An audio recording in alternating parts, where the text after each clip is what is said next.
KDHE Health and Environment, or KDHE, the health side. We have a long list of contributors today, 23. So I'm going to ask you to kind of self-impose a time restriction on yourself, maybe try to stay within about 3 minutes. And if someone has already said what you want to say, just say, I concur with so-and-so or ditto or something like that. And that'll help move us along. The first person I will call today is Sean Sullivan.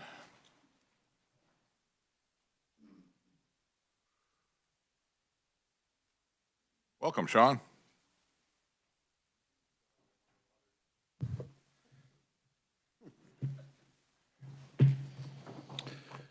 Thank you, Mr. Chair, members of the committee. My name is Sean Sullivan. I'm the CEO of Midland Care, and we are a community service provider here, headquartered in Topeka, providing services in Northeast Kansas. We provide a couple business lines from home health, Meals on Wheels, palliative care, program of all-inclusive care for the elderly, and also hospice, which is what I'm here to talk about.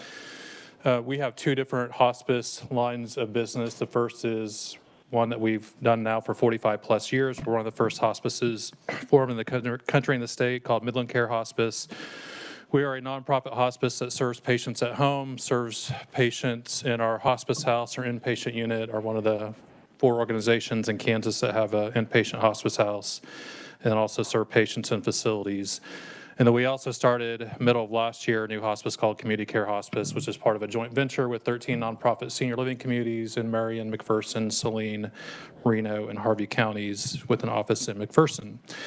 I don't know that hospice probably has been talked about much in front of this committee within the KDHE testimony or budget. I can't remember really for several years that it has been.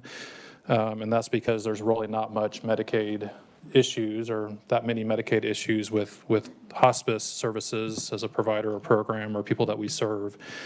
But we have one to bring to you, or I have one to bring to you, and have a number of hospices that we've worked with to look at this issue and do a variety of research on it at the state and federal level.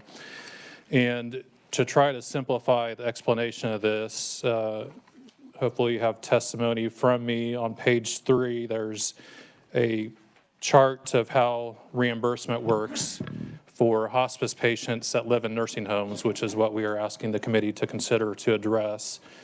And it's pretty simple. And a hospice that is serving or in this example, a nursing home bills Medicaid and CanCare managed care companies for what's called a room and board. That's based on their daily room and board rate that's set in the annual budget by the legislature. And the CanCare MCO then pays the nursing home 100% of what that set daily rate is.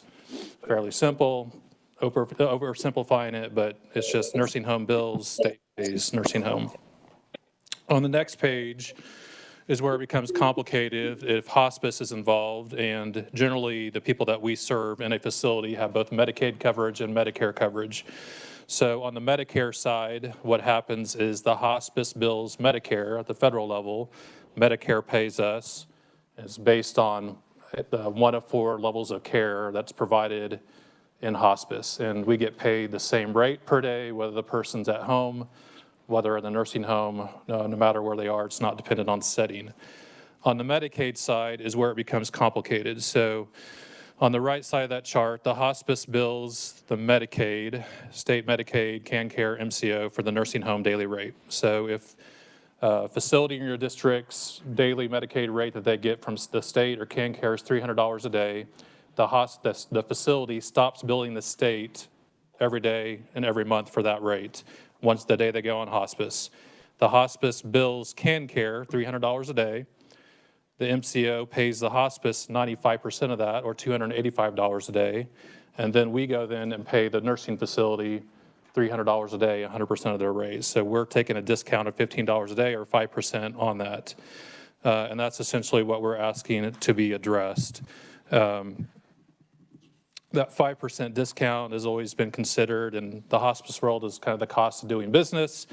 But as rates have appropriately been increased to nursing facilities, within the state Medicaid reimbursement. That discount, that 5% discount becomes much, much more, of course, and has started significantly impacting our business within the hospice world. So we have done, again, some research on, is this a state law, is it state reg? And essentially it's language that says, it's in the provider manual from KDHE for hospices. So it just would take a rate change or appropriation in the state budget to eliminate the 5% discount, and then KDHE would then have to submit it to CMS as part of a state plan amendment for all the rate changes that occur every year. The fiscal estimate that we have in the hospice world, as we've talked about this, and that I received from KDHE several months ago, was in federal fiscal year 2022, state Medicaid in Kansas paid $38.5 million to hospice is in nursing homes. So the cost of that 5% was $1.9 million all funds, and applying the 2025 FMAP percentage, that would be a little over $700,000 SGF, but that would need to be updated by KDHE or the division of the budget. So our request, in short, is to eliminate that 5% discount that we take every day for facility residents that are on hospice. And secondly, for a proviso to ask KDHE, require KDHE to work with stakeholders to submit to CMS that rate change or state plan amendment to implement new payment systems that go along with it. Happy to answer any questions if there are any. Any questions for Sean? Seeing none. Thank you. Thank you. Next up, Tanya Dorfbrenner.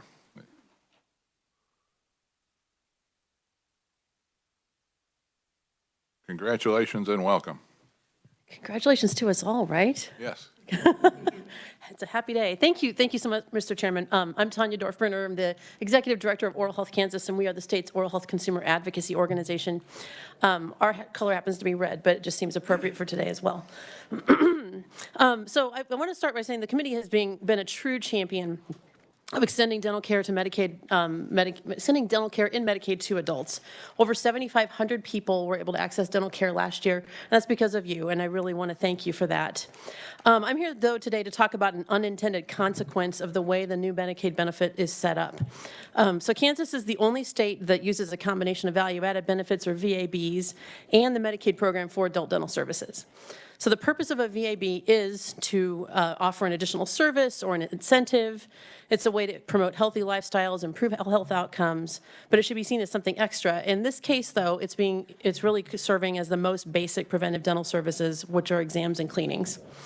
So in our process of educating consumers and providers about the Medicaid coverage for dental services for adults over the last year, we've learned that the Medicaid program really isn't working quite as intended. As we all know, it's not easy for dental offices to want to become Medicaid providers. Any barrier that's out there can stop them from even trying. It's also, even for providers that do see Medicaid covered children, it's hard for them to take the leap and become Medicaid providers for adults as well, because it's so complex to understand how those value-added benefits work and for each MCO, and each year it might change, as well as then how the Medicaid dental services work themselves. It's become a very complicated system. So as we've been promoting the adult dental coverage to providers, we've been hearing over and over again that this has just got to change. Dental providers have told us it's really necessary at this point to move the exams, x-rays, cleanings from the VABs to the Medicaid state plan. So we think that streamlining the dental benefits in Medicaid can make it a lot easier for providers to see adults. So the example is last year, the state of Maryland implemented a Medicaid dental benefit for adults that included exams, x-rays, and cleanings. In the first 11 months of 2023, they had a utilization rate of about 23%. In all 12 months of last year, we had a utilization rate closer to 4%. That difference is striking, and it really underscores the value of eliminating the confusion about how dental services are offered in our state. Over 40 states, including all of our neighbors, now do cover basic preventive dental care for adults in Medicaid. And you can see in my testimony, nearly 24 statewide and local organizations are joining with us to advocate for Medicaid coverage of basic preventive dental care. So you have written testimony from consumers and providers giving their perspective on this issue and the confusion that they're both facing. And our ask to the committee is to include $4.8 million all funds and 1.9 million SGF in the KDHE budget to cover dental exams, x-rays, and cleanings for adults in the Medicaid program. The specific numbers are actually in my testimony. So I thank you for the opportunity to share this and update you on where we are, and would appreciate your consideration and happy to stand for any questions. Well, committee questions for Tanya? You were right at 3 minutes. Good job. Thank you. I'm seeing none. Thank you. Next is Denise, and I'm not sure if I'm saying their last name correctly. Seisman? Sisman. Very good. Well, thank you, Chair Mason and committee members. I am Denise Sisman. I'm the Executive Director of the Kansas chapter of the American Academy of Pediatrics. And I want to thank you for the opportunity to present to you today a request for an increase in Medicaid rates for pediatric care services. I'm going to make my remarks brief. You have a lot of detail in the testimony that I have written out and provided to you. I do represent over 400 pediatricians and pediatric providers in Kansas, all of whom are committed to a fundamental goal of ensuring that all children, all infants, children, adolescents grow up in Kansas safe, healthy, and with positive well-being. We are asking today for $4.16 million all funds invested in pediatric care services by increasing rates for critical pediatric services. This would include a $1.6 million increase for state general funds. The rates that we're looking at are for pediatric services provided during sick visits, well child visits, and vaccine administration and counseling. I do want to underscore the importance and the significance of Medicaid and CHIP as vital sources of health insurance for children. According to KDHE recent data that was presented last week, 61% of CanCare members are children. Yet despite being the largest demographic group that are part of the Medicaid program, children only account for less than 1/4 of the Medicaid expenses. So providing services to children are a good deal, good economic reasoning and for investing in children. Our request does address the challenges faced by pediatric providers when the rates that they are receiving, the payments that they are receiving are so low. Kansas pays about 71% of the Medicare rates for the same type of visit, and when we're looking at primary care services specifically, it's 61%. We have heard from our pediatricians and other pediatric providers that the low rates can in fact mean that they are not going to be able to provide services to Medicaid children at all, or perhaps to just a low number. So this definitely is impacting access to care. Increasing Medicaid payments positively impacts physician participation. Again, will increase access to care, and there's a lot of data in my testimony for that. But in addition to the health care benefits, Kansas will benefit. There's good economic benefits from this. Physicians and their practices do add to the economic output, and they create jobs, and they also generate state tax revenue. So I urge the Kansas Legislature, starting with you, to consider this request, this investment in children, in pediatric providers, and in the state of Kansas. Thank you for considering the needs of Kansas children, and I stand for questions. Thank you very much. Committee questions. Representative Ruiz. Thank you so much for the presentation. By any chance, do you have a map of Kansas that shows where all the pediatricians are located? I don't know that I have a full map, but we have a fairly good list that we can definitely provide to you. I do know that we know, for example, in Southwest Kansas, there's not enough pediatricians. They've lost some recently, and there's only one that's available. So I can see what I can provide. Thank you, Mr. Chair. A second question would be, is that because of the low Medicaid rates? I think just access to pediatric services in general is going to be challenging because access to physician services is a workforce shortage issue.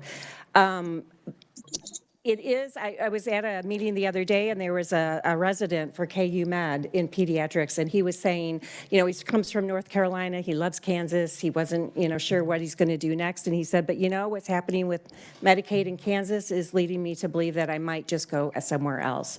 So I think certainly the low Medicaid rates isn't going to necessarily draw pediatricians to Kansas. I do know, though, that pediatricians that are currently practicing in Kansas are less likely to provide services to children in Medicaid. Does that answer your question? Okay. Did I see your hand? Oh, Yes, one last- excuse me. Well, Thank you, Mr. Chair, for one last question is then, if you're asking for 1.66 million in Yes. state funds,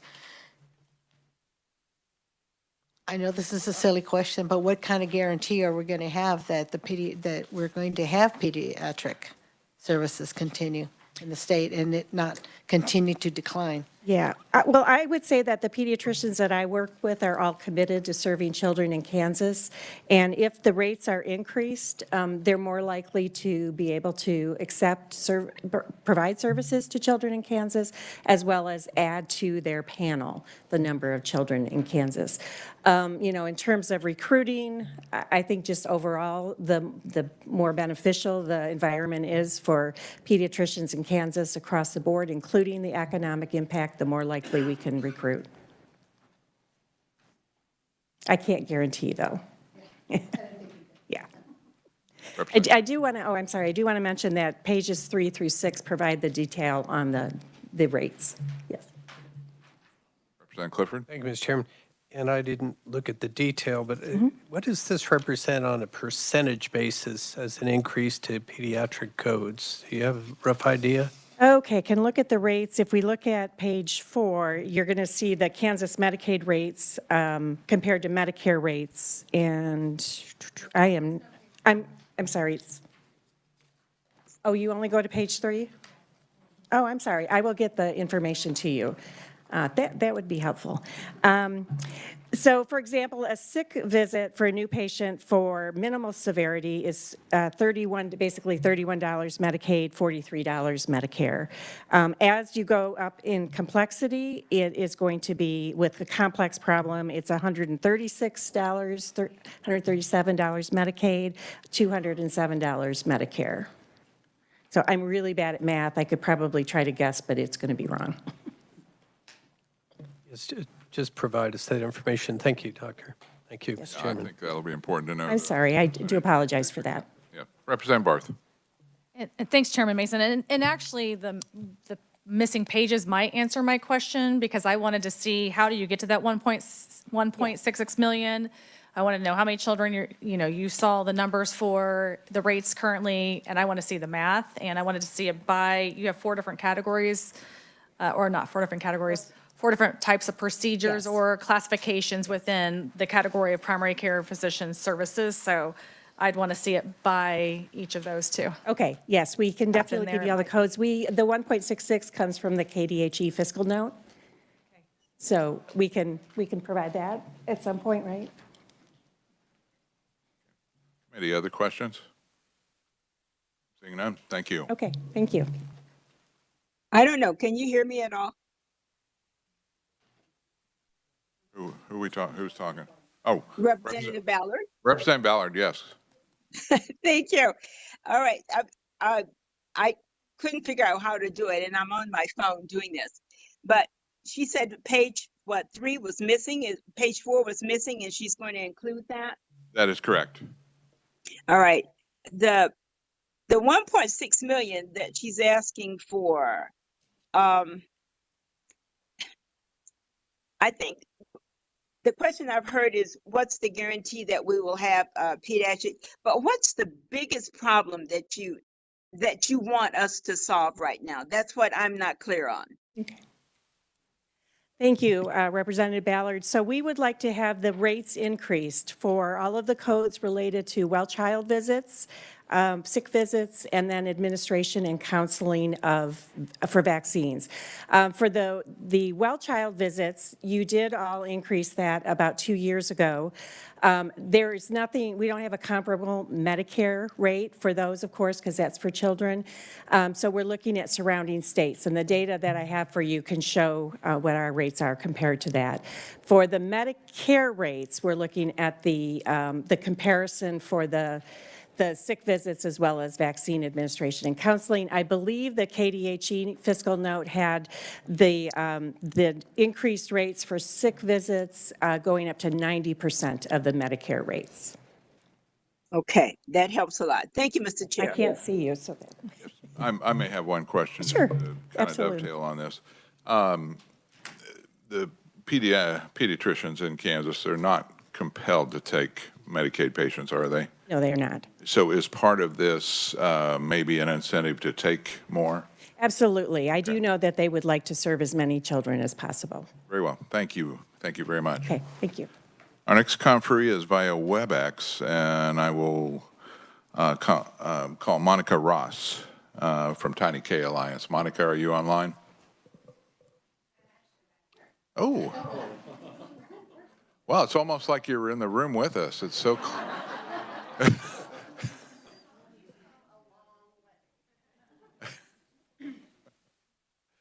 welcome. Could have saved some mileage had I known I was up for WebEx, but thank you.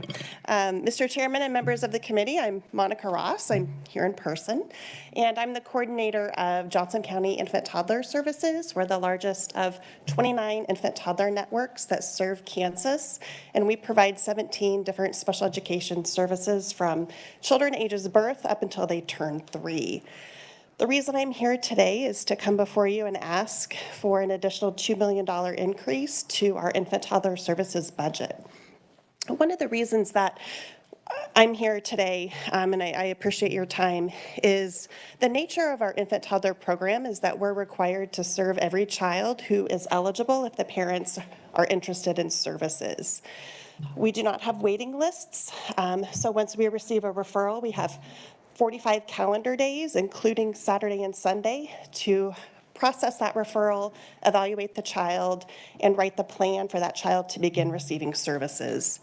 Back in my 20s, 45 days seemed like a long time. Now that I'm in my 40s, it goes really fast. So once a child is engaged in an infant toddler program, they will receive services from a team of providers who generally have graduate or postgraduate degrees. We have speech therapists, occupational therapists, physical therapists, registered nurses, nutritionists, and early childhood special education teachers.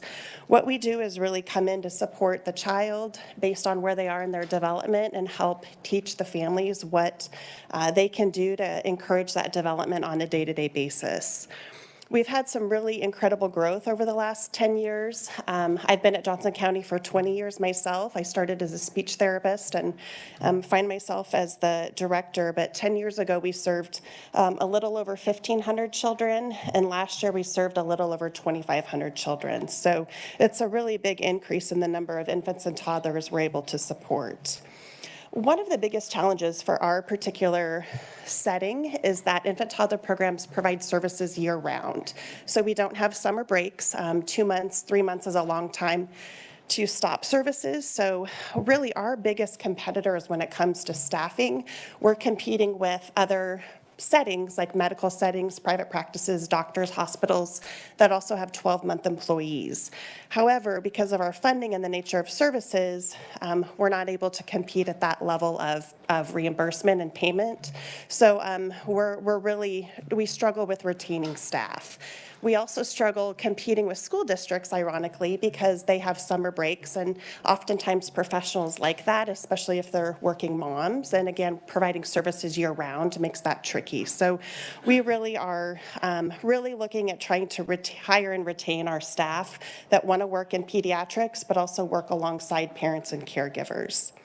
The other piece that really has been something we've seen grow is the need for us to provide translation and interpreting services for our families whose native language is not English. For example, I just had one of our service plans translated into Russian, and the cost was a little over $1,200 for one document. We update those documents every 6 months, and that's something, of course, that we want to provide so the family is able to read and understand and engage in the services their child is receiving. One of the highlights for our program is that 36.5% of children who start receiving services in infant toddler, they graduate, they exit services before going on to needing services as 3-year-olds on up. So again, that saves special education dollars in the long run because we're really getting children seen, we're working with them, and we're really helping them catch up with their development prior to turning 3. So again, I just ask the consideration for the $2 million increase. It really is a great way to support Kansas outcomes, really starting at birth, and then helping parents too with outcomes on the investment and return. And I'm happy to stand for questions. Committee questions for Monica? Representative Droege. Thank you, Mr. Chairman. Thank you for your presentation. I just was curious, you want an additional $2 million. What is on the budget right now? Right now on the budget, there is, we receive state funds and then federal funds, and the combination of those is about $14 million. Thank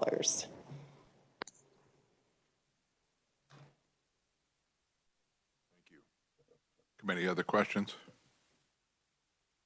Seeing none. Thank you. All right, thanks. Next is Christy Dunn. Are you on WebEx or are you live?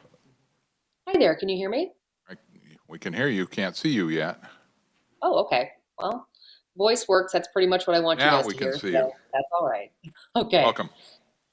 Thank you very much, Mr. Chairman, and good afternoon, committee members. Thanks for giving me the opportunity to come and speak as a parent on behalf of Infant Toddler Services today. I know all of you have received my letter in support of the additional funding for ITS, and because I know most, if not all of you, are probably up as late as I was last night, thanks to anxiety and fireworks, I'm going to keep this as brief and efficient as possible. Our family benefited from ITS services twice for my youngest son, Beckham. The first was when he demonstrated a language delay at the age of 1, and our pediatrician recommended ITS as a service to assist him. The second was last November when he demonstrated expression of emotion via physical aggression in the classroom, which had the potential to threaten the availability of our childcare. Both times, ITS was there immediately to support not only my son, but also us as parents and his school as educators. And for those of you that aren't as familiar with the program, ITS meets with families both in home and at the school. So both times we had dedicated skilled therapists meeting with us, the school, and our son to map out plans to help him work through these challenges. Focusing on the more recent support from ITS, when you have a child that shows physical aggression in their school, your childcare can be threatened if you don't find a way to address the issue immediately. And that's the situation that my husband and I were both in as 2 full-time working parents. But thanks wholly to ITS's support, we didn't have to worry about that and could focus on getting the support that my son needed, which should be the focus. I know I said I would be efficient, but one thing I do want to reiterate is that parenting can be very hard, especially when you're trying to get the right support for your children. As a parent, you're constantly wondering whether or not you're responding in the right way and addressing the issues in the right way and getting the right people involved, all while worrying about your child nonstop. Healthcare can be really expensive, and I'm not here to tackle that issue, but it's important for you all to know from my family's perspective that having a free service available to families to help them with these types of challenges is invaluable. I believe this program is invaluable. It's not a small thing to give families the support of dedicated caring resources at no cost to them when they're going through situations like this.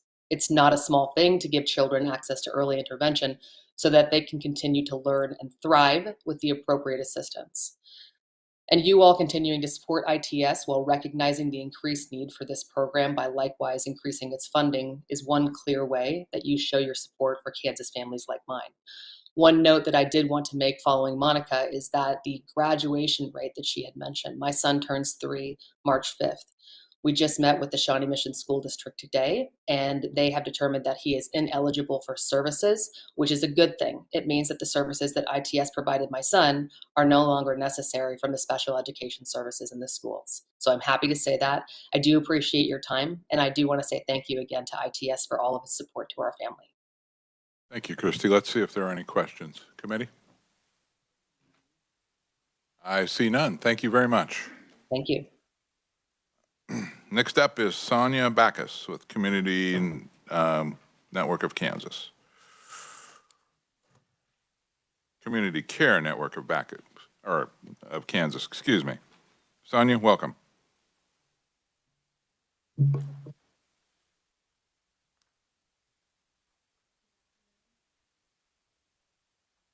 I supposed to push it? Good afternoon, Chair Mason, Vice Chair Carpenter, Minority Leader Ballard, and online, and the Social Services Budget Committee. We appreciate the opportunity to speak with you this afternoon and present our oral testimony in response to the proposed budget for KDHE for fiscal year 25. We do support the KDHE budget for 2025.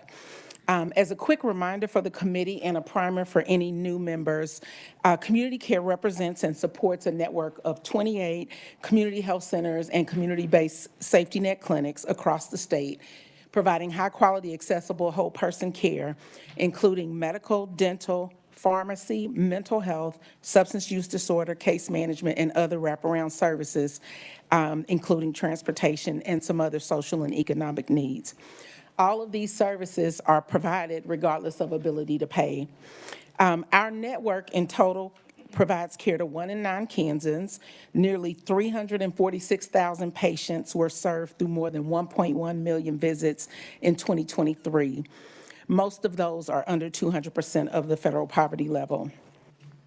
Again, I say we fully support the KDHE 2025 fiscal year budget, which includes funding to our member clinics in the aid to local units primary care projects line item. Additionally, we are asking the committee to support an increase to this line item for these reasons. Our clinics served nearly 12,000 more patients in 2023 than in 2022. Nearly 30% of those patients are uninsured or underinsured and are billed for their care on a sliding fee scale. The work required to respond to social determinants of health of patients so that they have the support that they need following their treatment plans in most cases is not reimbursed by Medicaid or other payers. As you all know, inflation has hit us all, and the cost for staff recruitment and retention, supplies and drugs, and operating costs have continued to increase. Finally, and most compelling, the uncompensated care provided by our member clinics rose by $3.2 million to a staggering $56.5 million in 2022. Again, I would say that we support the KDHE budget, and we do ask that the committees consider an increase to funding in the fiscal 25 year budget that would support bridging the gap of uncompensated care. Thank you, and I'll stand for questions. Thank you. Committee questions for Sonia. Representative Carpenter. Sonia, thank you for being here. Yes, sir. So how much is that? What our ask is? I mean, you ready? I'm not going to guess. Okay. Chair Mason, Representative Carpenter, we are asking for a $20 million increase.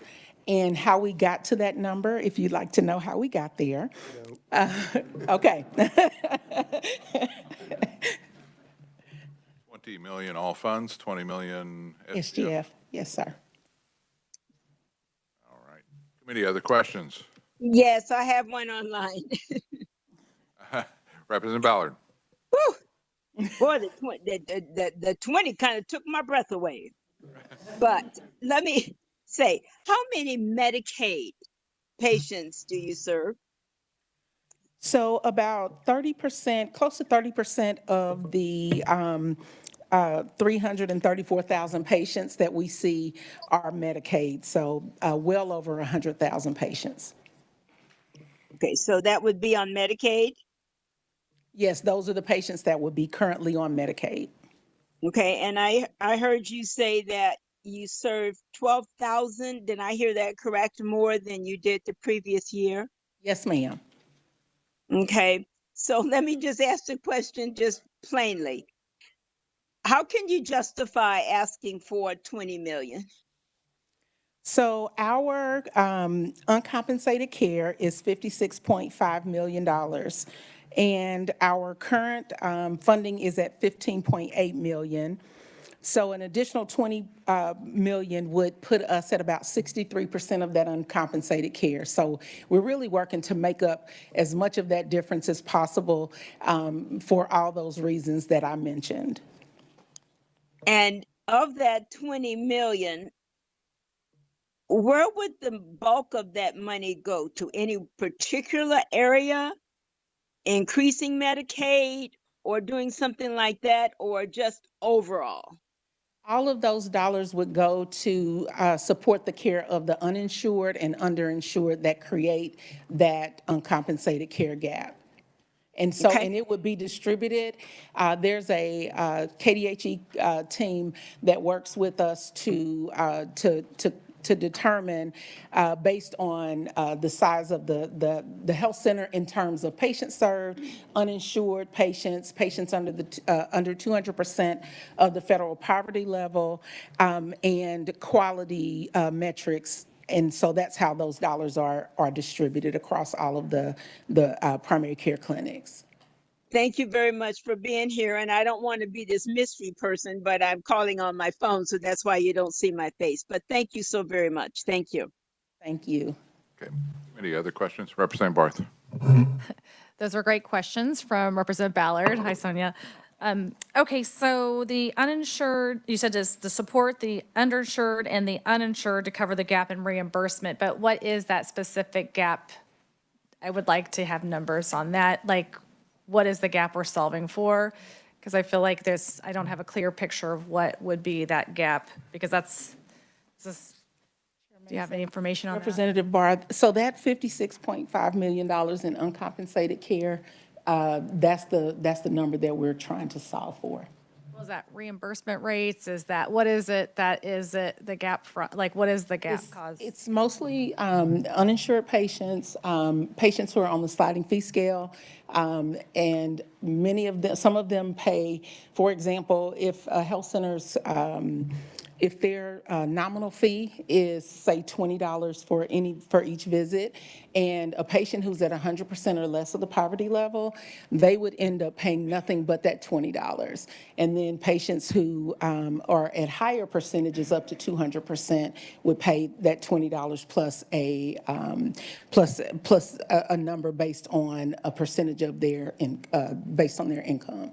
So those dollars, and then also our health centers provide significant wraparound services. I mean, things like food pantries, transportation services, community health workers, and a number of other services that just are not reimbursed for. And so those are the services that we're providing folks that are not being compensated for.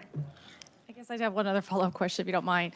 So I know you describe a scenario where the patient pays $20, but isn't there additional funding, though, specifically for that patient coming from other places? Like, I want to know the full picture of that, you know, of what that patient experience looks like, what the amount covered for, because I think it's more than the $20. So I think it's more than, the gap is not, let's say if it's a $110 visit, it's not technically, you know, $90. There's some additional money that comes in from other things too to cover for that patient. So I feel like there's a missing piece of the puzzle that's not been shared yet. So the $56.5 million in uncompensated care is over and above any other funding that comes in. So for our federally qualified health centers, they receive some federal funding, and then our community-based clinics are raising dollars through foundations and other philanthropic support. And so, but again, this $56.5 million is over and above any federal funding, any grant funding. And if you'd like more detail, then I can work with my KDHE partner to get more detail on that. Let me just have a Quick question here. The 3 million that we plugged in last year, how was that distributed? Was it proportional? Was it? It was distributed across all of our health centers in a couple of ways. Part of it went to increasing the amount of funding that each clinic got. So most of the clinics got a funding increase. And then we were also able to increase the amount that is allocated to our capital improvement grants for projects at the health center. So that those grant dollars had been at $500,000, which doesn't go a long way with the max of $40,000 per project. And then last year, with us increasing that to 1.25 million, we were able to give some health centers as much as $100,000 so that they could manage the projects that they're working on to increase space and other things. Very well. Committee, any other questions? Seeing none. Thank you, Sonia. Next up, April Holman, Alliance for a Healthy Kansas.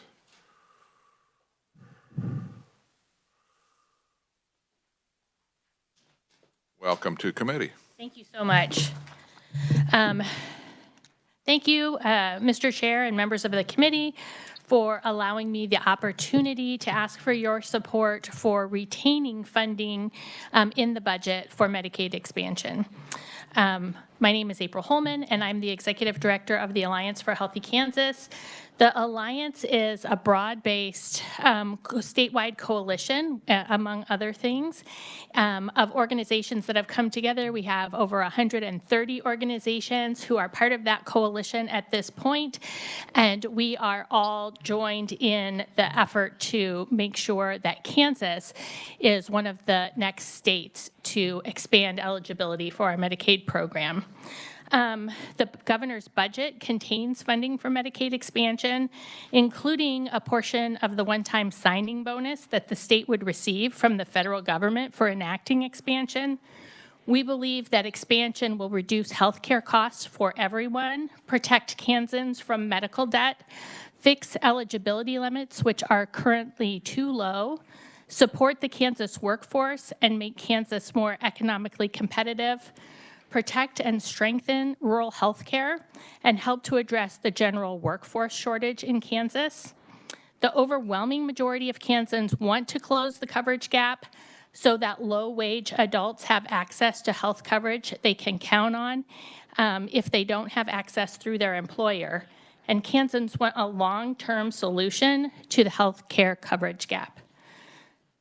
In addition to the other benefits that expansion would bring, the federal signing bonus would bring substantial resources to the state that could offset the state match for expansion or be used for any spending priority lawmakers identify.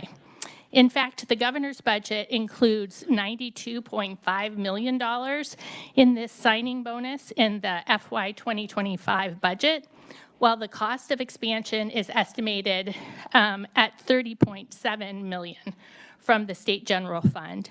So as a result, by removing expansion dollars from the budget, this will create a $61.8 million hole in FY 2025.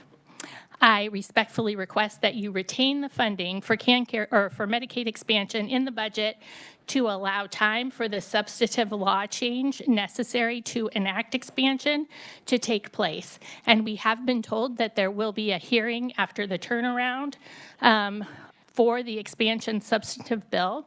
And it is an exempt bill. So I would just ask that you leave the funding in there for now. Thank you. Committee, questions for April? I have one, Mr. Chair. Thank you. Representative Ballard. Thank you, Mr. Chairman. I appreciate it. Did I understand you to say that the signing bonus is $92.5 million? Or did I? Yes. May I answer? Sorry, Representative Ballard, that's how much is included in the budget. That signing bonus in total is expected to be about $450 million. It comes in quarterly over the course of 2 years. So during fiscal year 2025, it's expected to be that $92.5 million. Representative Ballard. All right. When you look at that, did you calculate, that's in health services or in jobs, or what would all of that go for, basically? It goes into the state general fund, and 30.7 million comes out specifically for the expansion costs in 2025. So the rest of that money is spread across anything that the state general fund might be supporting. It's So not basically- earmarked. Okay, so you didn't basically ask for a particular amount. What I heard you say that you were asking that we leave the money appropriate, which is like what, 741 million or whatever, in the budget that the governor put there, to leave it there. Yes, so for this year, what would be left in the state general fund is $61.8 million for 2025. Thank you, and thank you for being here today. Thank you. Representative Clifford. Yes, Mr. Chairman, if I could just point out, the signing bonus is the FMAP 5% increase, right? So that Yes. minus the cost of the 30 point something. Thank you. Yeah, that's correct. Other questions, committee? Seeing none, thank you. Thank you.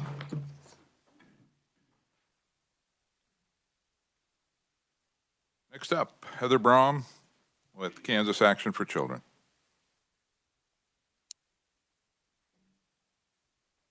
Welcome, Heather. Thank you, Chair Mason and members of the committee. We'll see how this goes. I've got a tickle. I'm Heather Braum, Health Policy Advisor at Kansas Action for Children. You have our written testimony where we have 6 priorities, but I wanted to briefly highlight 3 of those for you all here today. First, we also support the ask of the Kansas chapter of the American Academy of Pediatrics, and I will just say ditto to everything Denise said rather than reading everything else I had prepared.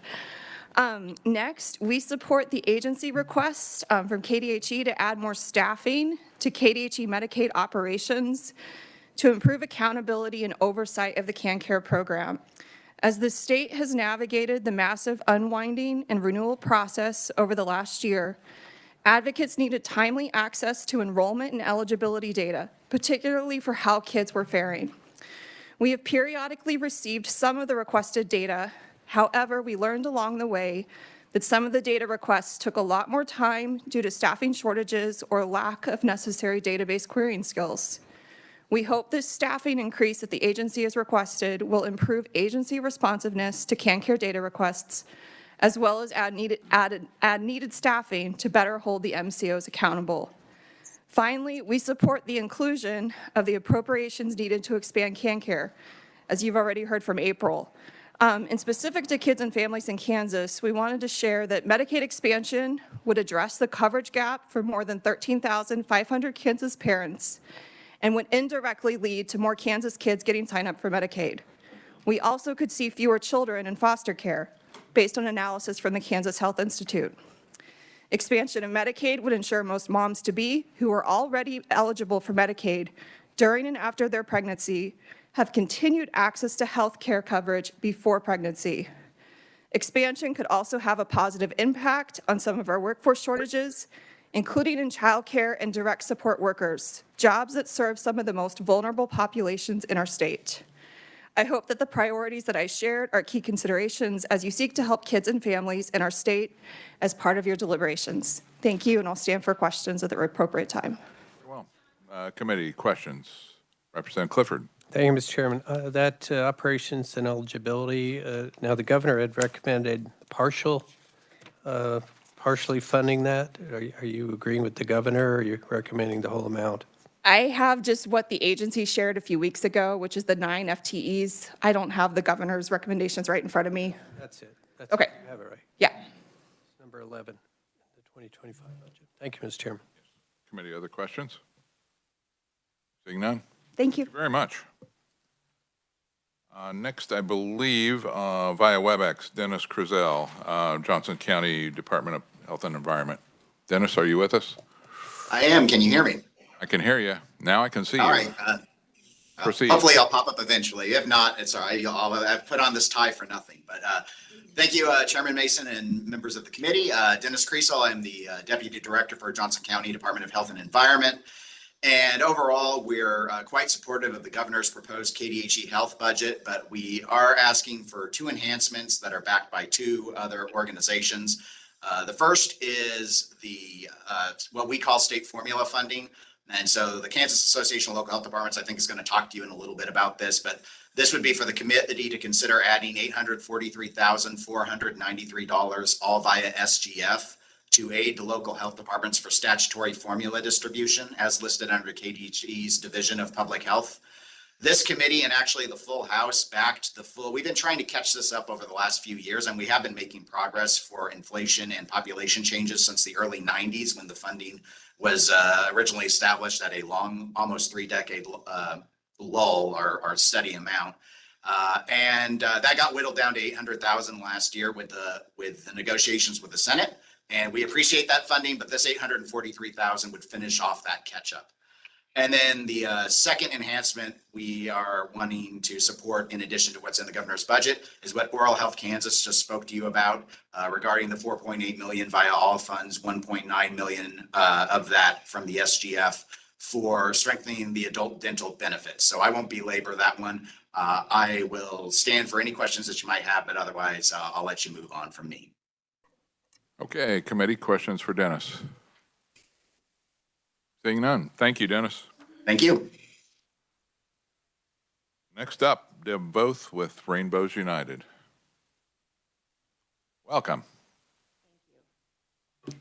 Madam Chairman Mason and committee members, thank you for this opportunity to talk to you about a different topic, which is family service coordination. It's a service for children ages birth to 3 with developmental delays in Kansas. I'm Deb Voth. I'm the interim president of Rainbows United. Tried to retire, had to come back. But Rainbows provides 11 different programs for children ages birth to 21. In fiscal year 23, we provided services to almost 4,000 children and their families. Of those, 2,400 of them were children ages birth to age 3 who were served through our Rainbows Tiny K or infant toddler program in Butler, Sedgwick, and Sumner counties. Rainbows provides family service coordination to each of these 2,400 children, and it is a service that is required for every infant and toddler and his family who are served. The family service coordinator acts as a single point of contact for conducting and coordination of activities throughout the time the child is enrolled. The family service coordinator works in coordination with the family to enhance each family's capabilities to negotiate service systems and to obtain resources. Family service coordination is essential to access any other service, such as physical, occupational, speech and language, nursing, nutrition, etc. Last year, the Kansas Legislature approved an increase for targeted case management. Thank you very much. It was greatly appreciated. Family service coordination is the same service as TCM, but just under a different name. Family service coordination was supposed to be included in the increase last year, but was inadvertently left out.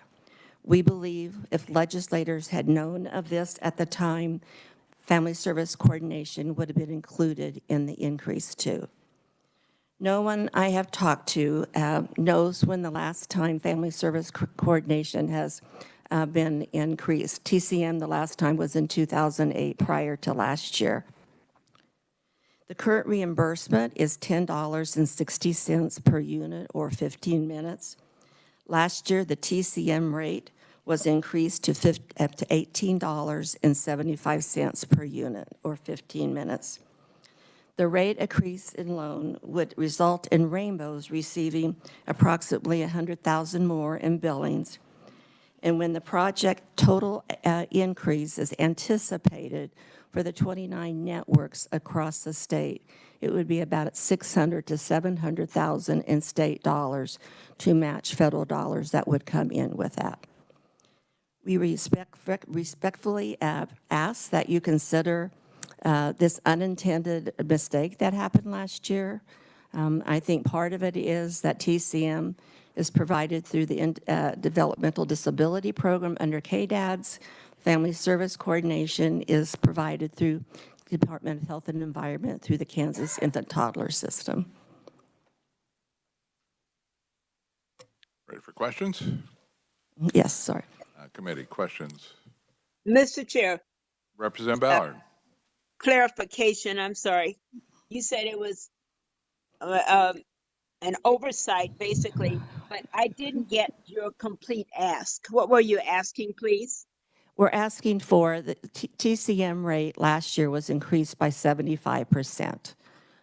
So it went from $10.60 a unit, 15 minutes, to $18.75 per unit. Do you have a total on that one? Well, we anticipate state dollars would be $600,000 to $700,000 annual increase. We've been waiting to hear from KDHE and KDADS to find out what that match would be in all funds, but we've not yet heard back from them. So we Okay, don't so, have- and Go ahead, so we Representative don't, Ballard. no, go ahead. So we don't have, you don't have that total amount yet. Not Am I yet. correct? Yes, yes, and we'll be happy to provide that to you when we receive it. Just Okay, just as a general overview, you're wanting the Family Service Coordination. Coordinator to match that targeted Yes, case manager yes. rate. Yes. Which was basically, if you look at it, it's $75 an hour for the TCM. You want to go to that rate as well. Correct. Correct. Don't have the full fiscal note from. Correct. That is correct. Representative Barth. Thank you. Thank you, Mr. Chair.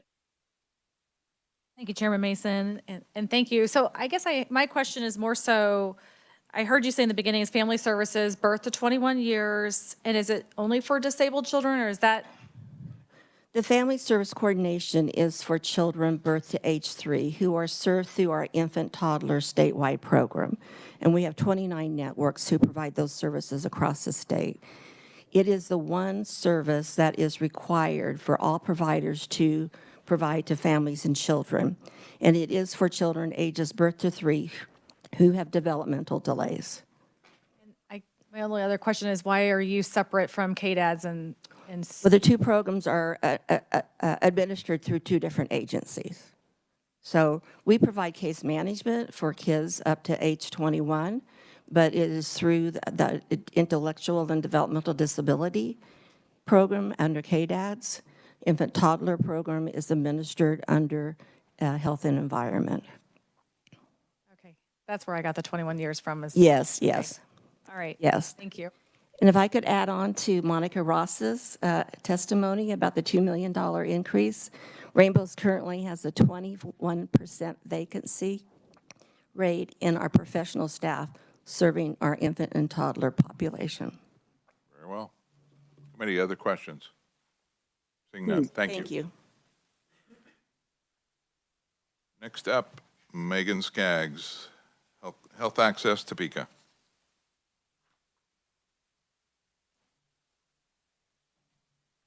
Hello, good afternoon. Thank you for having me today. My name is Megan Skaggs, and I'm here to represent Project Access, Health Access, and WIJO Cares.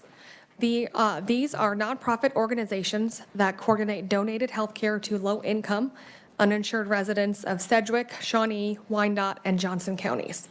We provide a service that no other organization offers to people with limited income who have no health insurance but need specialty medical care. Local hospitals, physicians, and other medical providers donate all care and treatment to our patients. In addition, Project Access and Health Access provide prescription drugs and medical equipment. Providing medical treatment to someone who is seriously ill helps enable residents to work, support their families, and pay taxes, and in many cases, it will save their life.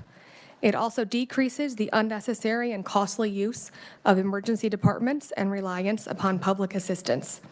The gap that these programs fill, which no one else does, is specialty care.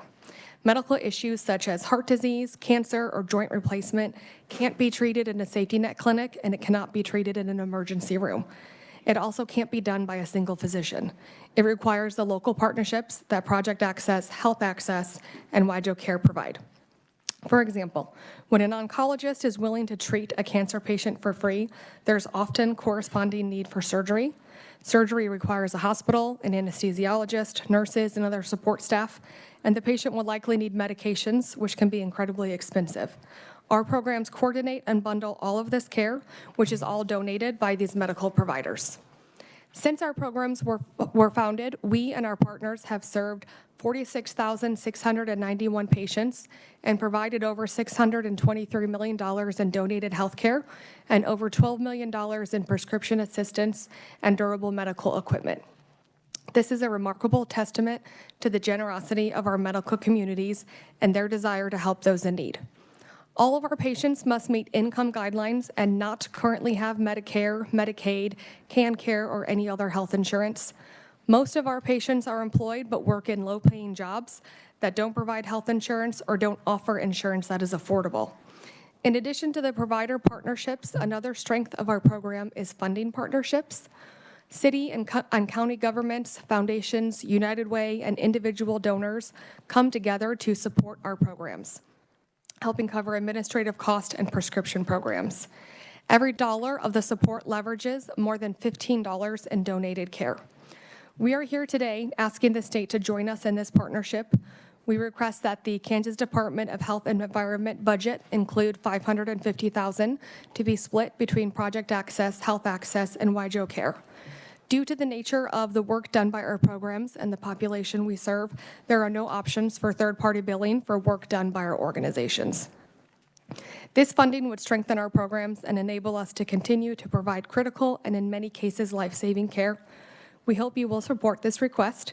Those we serve are the working class that simply cannot afford to purchase health insurance, but in their time of need, we and the thousands of physicians who donate care and treatment are there for patients like George.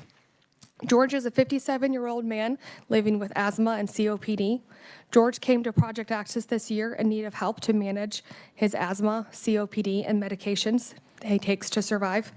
He's a cook at a local bar and grill and has been there for over 20 years. However, he's only been able to work 3 to 4 days as he has trouble breathing in the bar and grill lately. He told Project Access he has never had to rely on help like this before in his life, but his income has dropped and he's having trouble paying his bills. Upon enrollment in Project Access, George gave their staff member a hug and teared up, telling her if he wins the lottery, he will pay back Project Access tenfold for all that he will receive from the program and physicians who are treating him. This is George, and he is one of thousands of patients our programs serve every year. Thank you for your time, and I stand for questions.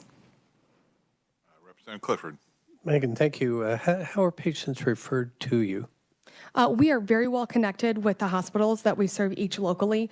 Typically, we will receive referrals from social work, case management, and patient staff.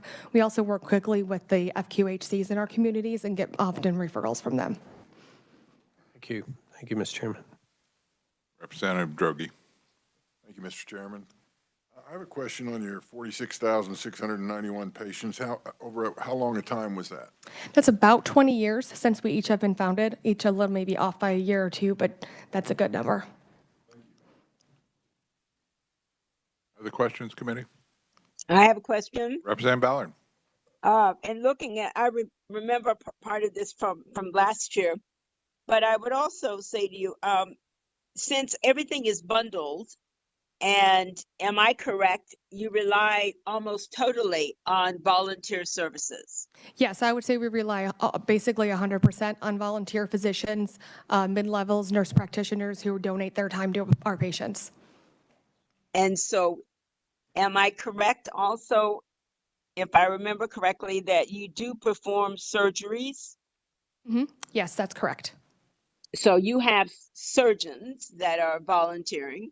Mm-hmm. Plus you have your nursing staff and everything else, which is really a very unique program because you have all of these professionals that are actually volunteer their time for people that, as you said, are working but uninsured in some instances.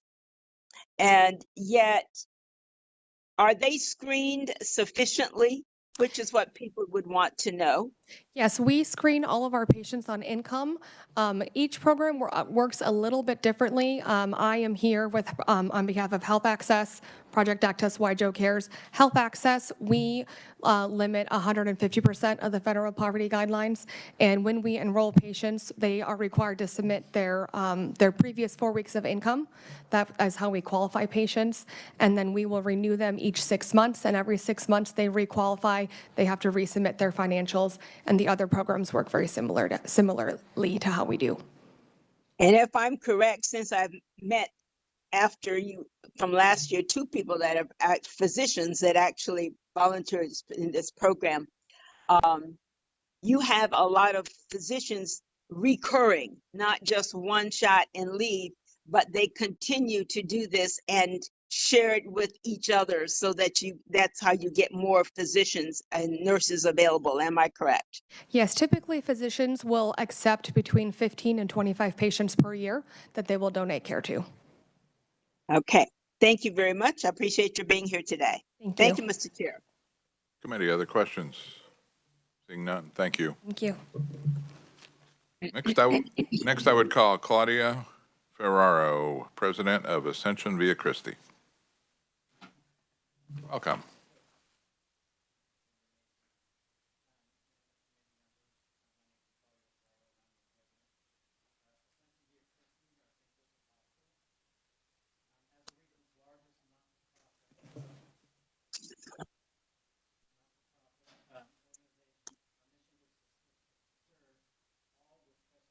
to the underserved and vulnerable. Across Kansas, Ascension Via Christi has provided nearly $65 million in community benefit and care for persons living in poverty in fiscal year 23. I'm here today to ask to request your support of $15 million in annual supplemental funding that is critically important for addressing the shortage of behavioral health beds and really promoting sustainability across all providers who have inpatient behavioral health beds. A little bit about our organization.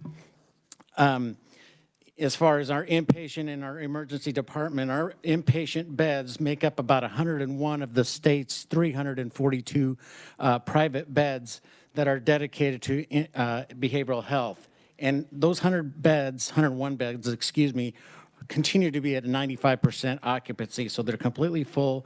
The complexity is increasing, our length of stay is increasing, and we see over 3,400 patients per year, serving patients in 22 states that have come to receive our care, as well as 70 counties here in the state. In our emergency room, our 29 beds is literally overflooded with patients. We see 550 patients per month. That's the equivalent of 49 beds. So we see that in that. So we have a considerable amount of boarding, which isn't unique to our emergency department, but some of them on average stay 42 hours. That's considerably, it's unsustainable, and some exceed 96 hours. So the system is overwhelmed, and the burden and the impact on the organization is in 2023, we provided $3.2 million in uncompensated care. And on the behavioral health patients alone and the inpatient services, we have annual deficits of $5 million. And even though we've had an increase in Medicaid over the last 15 years of 4%, all that is not adequate enough to keep us in a sustainable model, which is also the case with other providers across the state. So these annual losses are unsustainable, and we need your help. More importantly, our state's residents suffering from mental health disorders need help. And we really cannot afford to lose any other beds. We know that there's efforts to increase capacity across the state with a new state psychiatric hospital and some other expansionary measures. Those really don't come online for at least 2 years. So we need to create some sort of a cushion to help have our funding sustain, and this committee can sure help that we do have the resources to continue to provide that going forward. So I respectfully request that the committee approve and support this important funding. Thank you, and I'd be happy to answer any questions. Very well. Committee, questions? Representative Carpenter. Thank you, Mr. Chair. So did we not fund a $22 million expansion last year? Yes, Representative Carpenter. We received the Kansas Department, the KDAD's $22 million in funding. That project is in the drawing phases, and there is a deadline, we're aware, but that's 2 years down the road. So for 2 more years, we're going to continue to have to shoulder the brunt of the population coming to our ER, but it has been approved. And that is a capacity increase, which is great. We're obviously appreciative, but it doesn't shore up the operations. It's not an operational influx that we so desperately need, because 52% of our patients are either Medicaid or self-pay.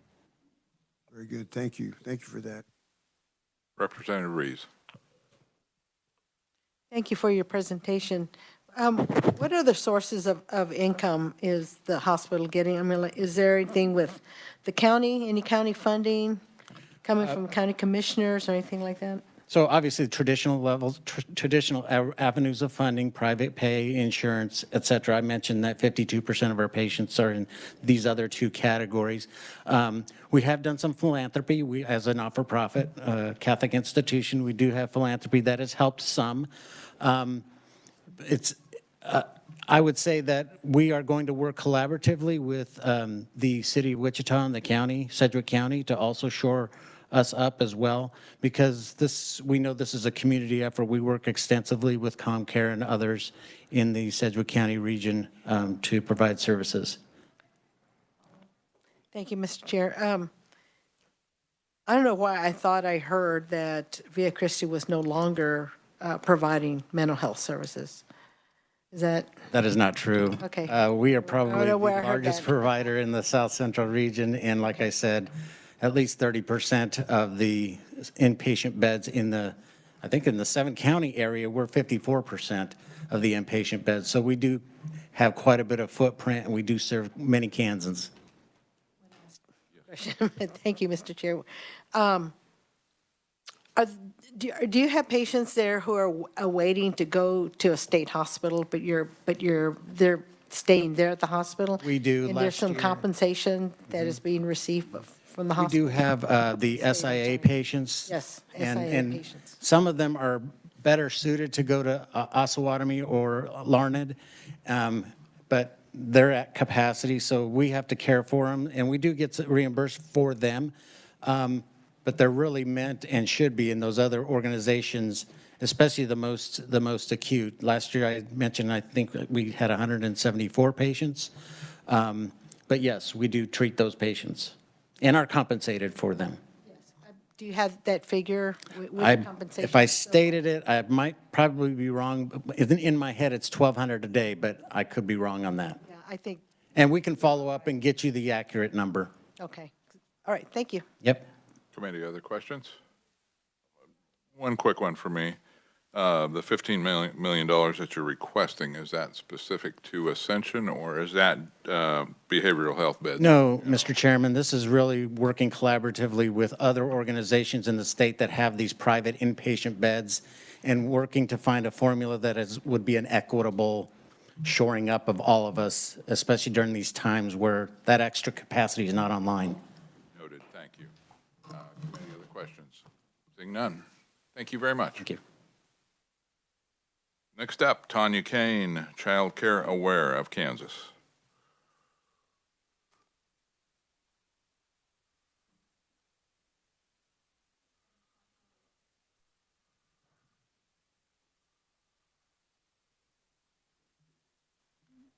Is it still on? It is. Perfect.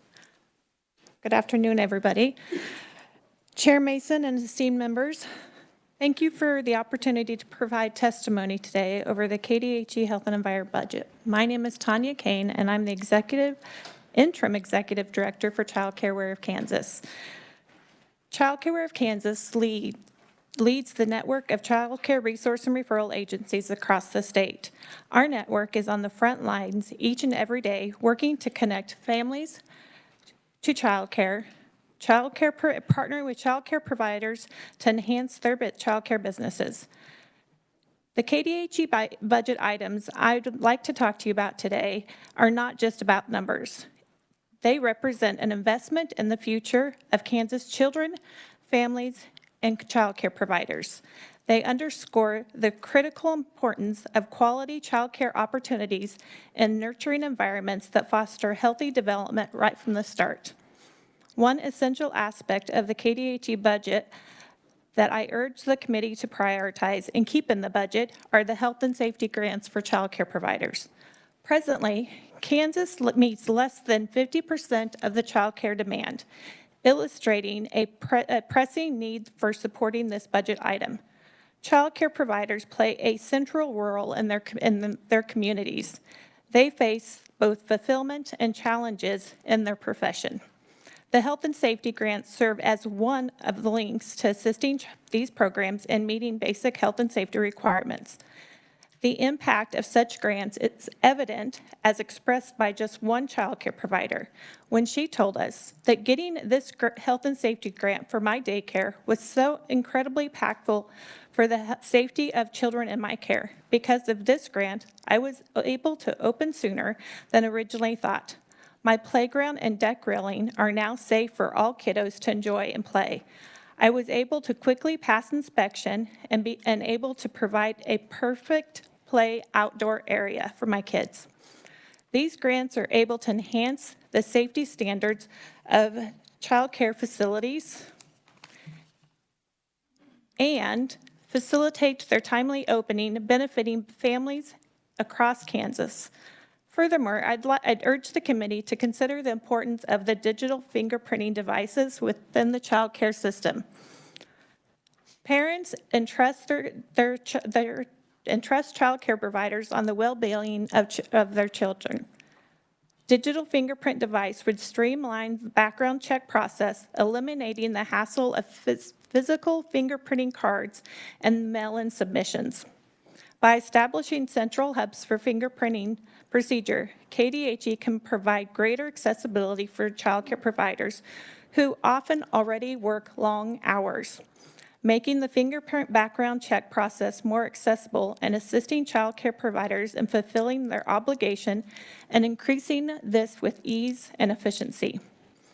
In conclusion, I implore the committee to approve these budget items of the health and safety grants and the digital fingerprint devices. These are not just investments or mere expenditures, but they represent a commitment to the well-being and the future of Kansas kids. Thank you for your time and the opportunity to testify. I'm happy to answer questions. Very well. Committee questions? Seeing none. Thank you. Thank you. Next up, Randy Bowman, Kansas Association of Local Health Departments. Welcome, Randy.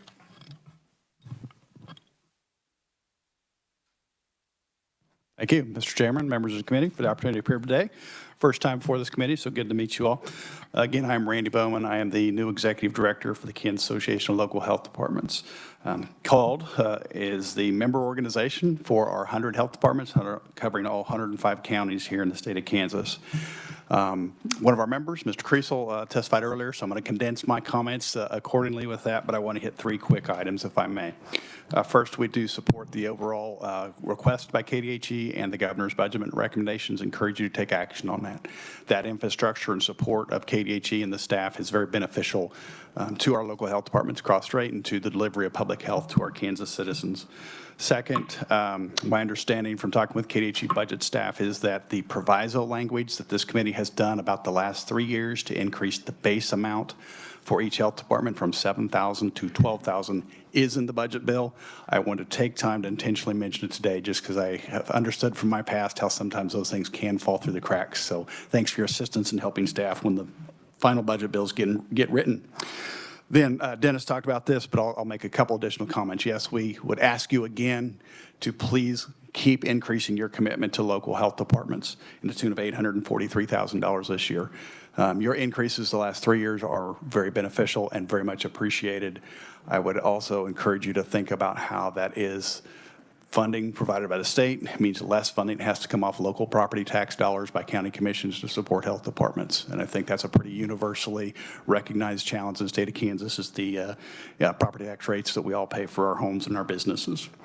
Those funds then help our health departments meet costs that just aren't covered by other grants, whether that's federal grants, state grants, that can go to staffing, training, replacing equipment. Those things are just vital and have to happen. And with that base funding having been stuck since 1992, before you start increasing at 2.2 million, we've seen decades of inflation, obviously. So I encourage you to make another investment this year. And thank you for your time. And I'll take any questions when appropriate.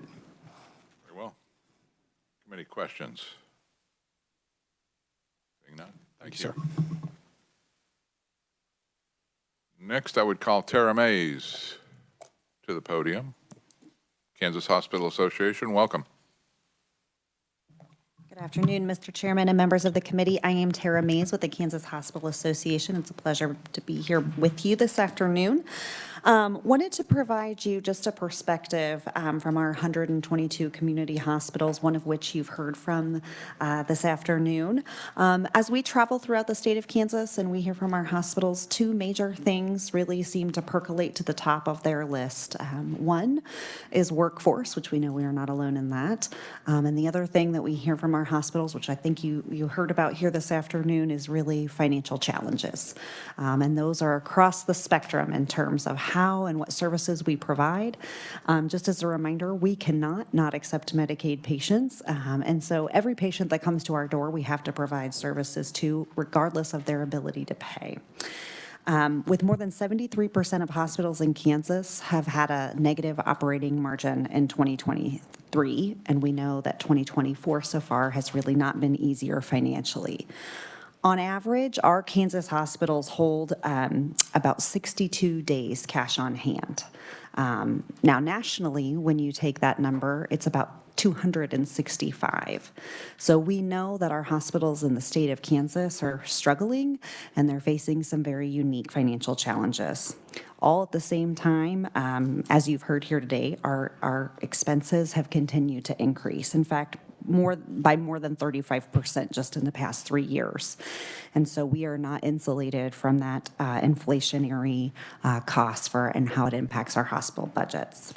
According to national studies, when a hospital closes in a community, it reduces per capita income by about $703, and it increases the unemployment rate by about 1.6 percentage points.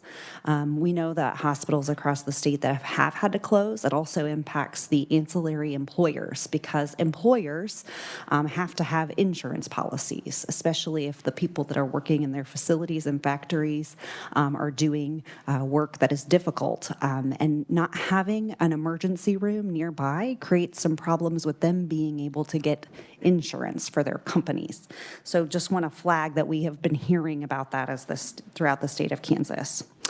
But more importantly, hospital financial challenges really impact your constituents and Kansas patients, and we don't want them to lose access to those services. So Kansas, while we have not increased Medicaid rates for years, we have for some other healthcare providers, we have not done any increases recently for our hospitals in the state of Kansas. Kansas ranks 33rd of 50 states when comparing physician Medicaid fees to Medicare fees, and 23 other states have gone ahead and increased Medicaid rates in the last few years. Kansas is not one of those in the last 3 years.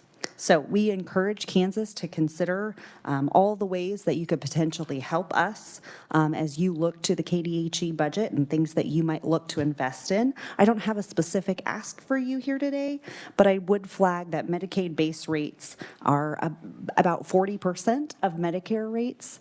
And meanwhile, our hospitals have, in 2023, done $1.2 billion in uncompensated care and bad debt. That's billion with a B. So I just wanted to flag for you and this committee, as you consider the KDHE budget, there are lots of different ways that you can help us with uncompensated care, whether that's increasing the number of Kansans that are covered or really helping with Medicaid rates that have been stagnant for a good long while. You've also have written testimony from Brian Williams from Labette Health about some innovative things that our hospitals have been doing to change the way we provide care. So you all passed in 2021 the rural emergency hospital model, and we have had hospitals that actually were early adopters of rural emergency hospitals even before the statutory language was in place. And so for those hospitals, they have already gone ahead and kind of adopted the model, but not with the reimbursement rates. So I think he flagged for you potentially a need for some bridge funding in there. I am happy to stand for questions at the appropriate time, Mr. Chairman, but wanted to provide you a little bit of an overview of where we stand today and hope that you'll consider that as you look at the KDH budget. Thank you. Committee questions for Tara. Representative Carpenter. Thank you, Mr. Chair. Tara, thank you for being here. So it's kind of interpretable. What would years mean? The rates haven't been raised in years, so is that Yeah. 10 years? I think a previous conferee had said in 2019 there was a small adjustment to the base rates for Medicaid for hospitals. That wasn't a fully funded by the state of Kansas, and it was 4%. So it's been several years since we've taken a look at Medicaid rates. And then finally, how much would you think would be appropriate just for an amount here? 1.2 billion is our amount in uncompensated care that we've provided in 2023. Maybe a little lower than that. So, I mean, I think anything that you can do, whether it's Medicaid rates that make sense with your budget, is something that we're interested in. We know that as we look at Medicare rates and as we look at the surrounding states, we are significantly lower. And I'm glad you asked that question because I just want to give one example of an ER code that we did a little analysis of here in the state of Kansas. We pay in Kansas $47 for that particular code. In Nebraska, they pay $101. In Colorado, $136. In Missouri, $253. So it is a big gap in terms of what we're seeing percentage-wise. So I don't know that I have a number so much as a ancillary example.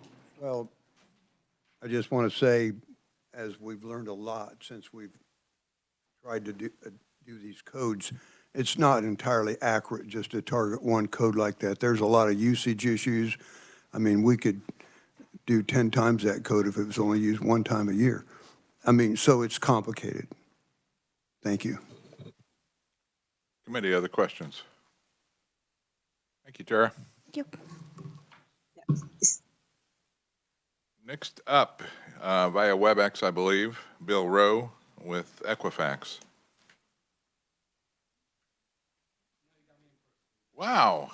Is it live or is it Memorex?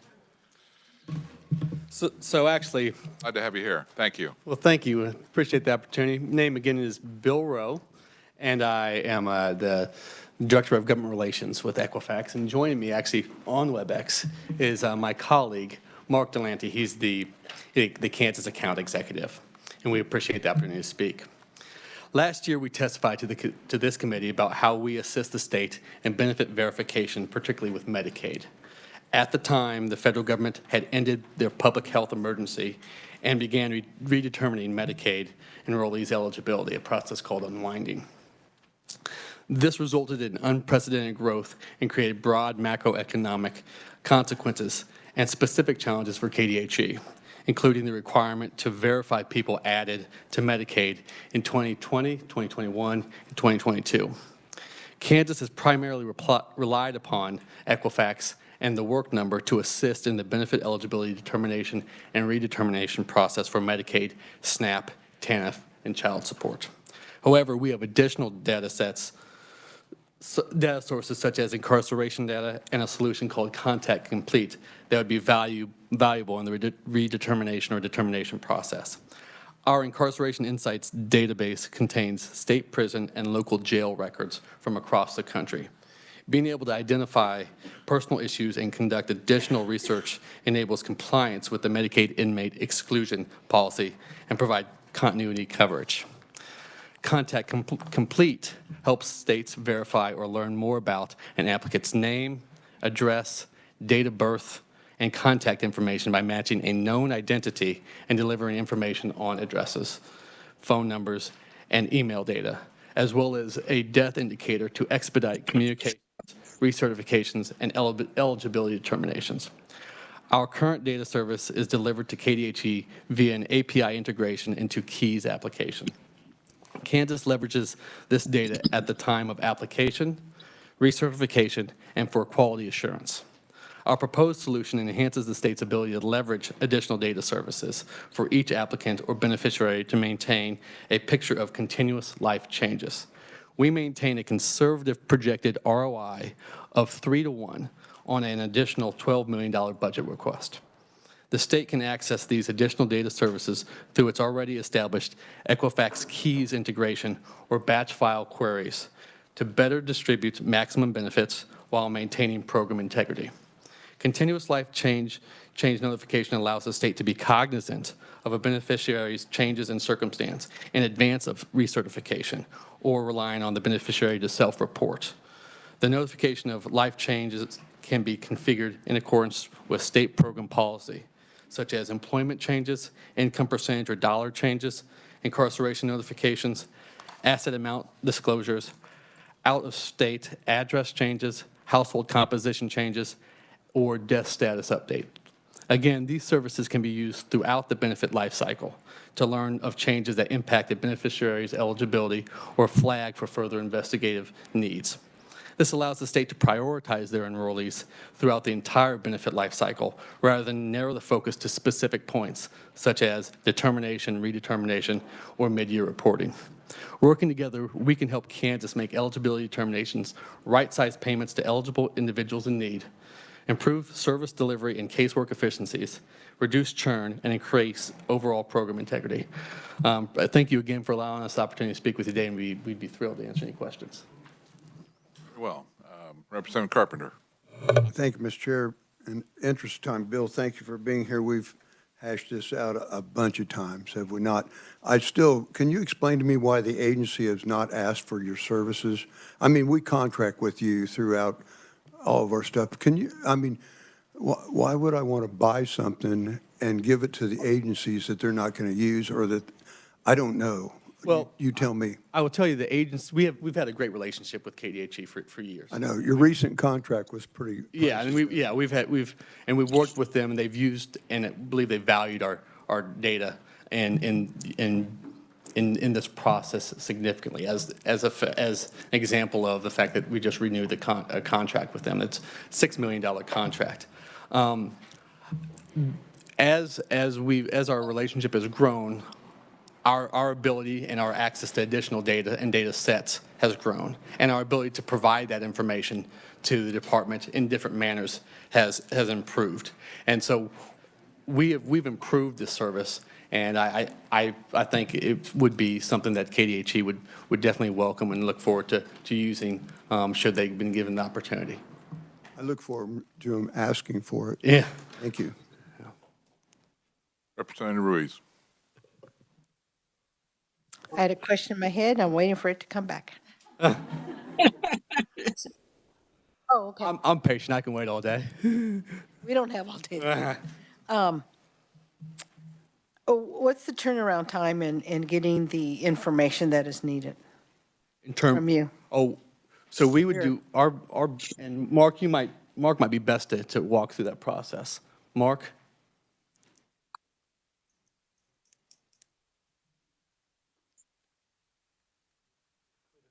Oh, maybe not.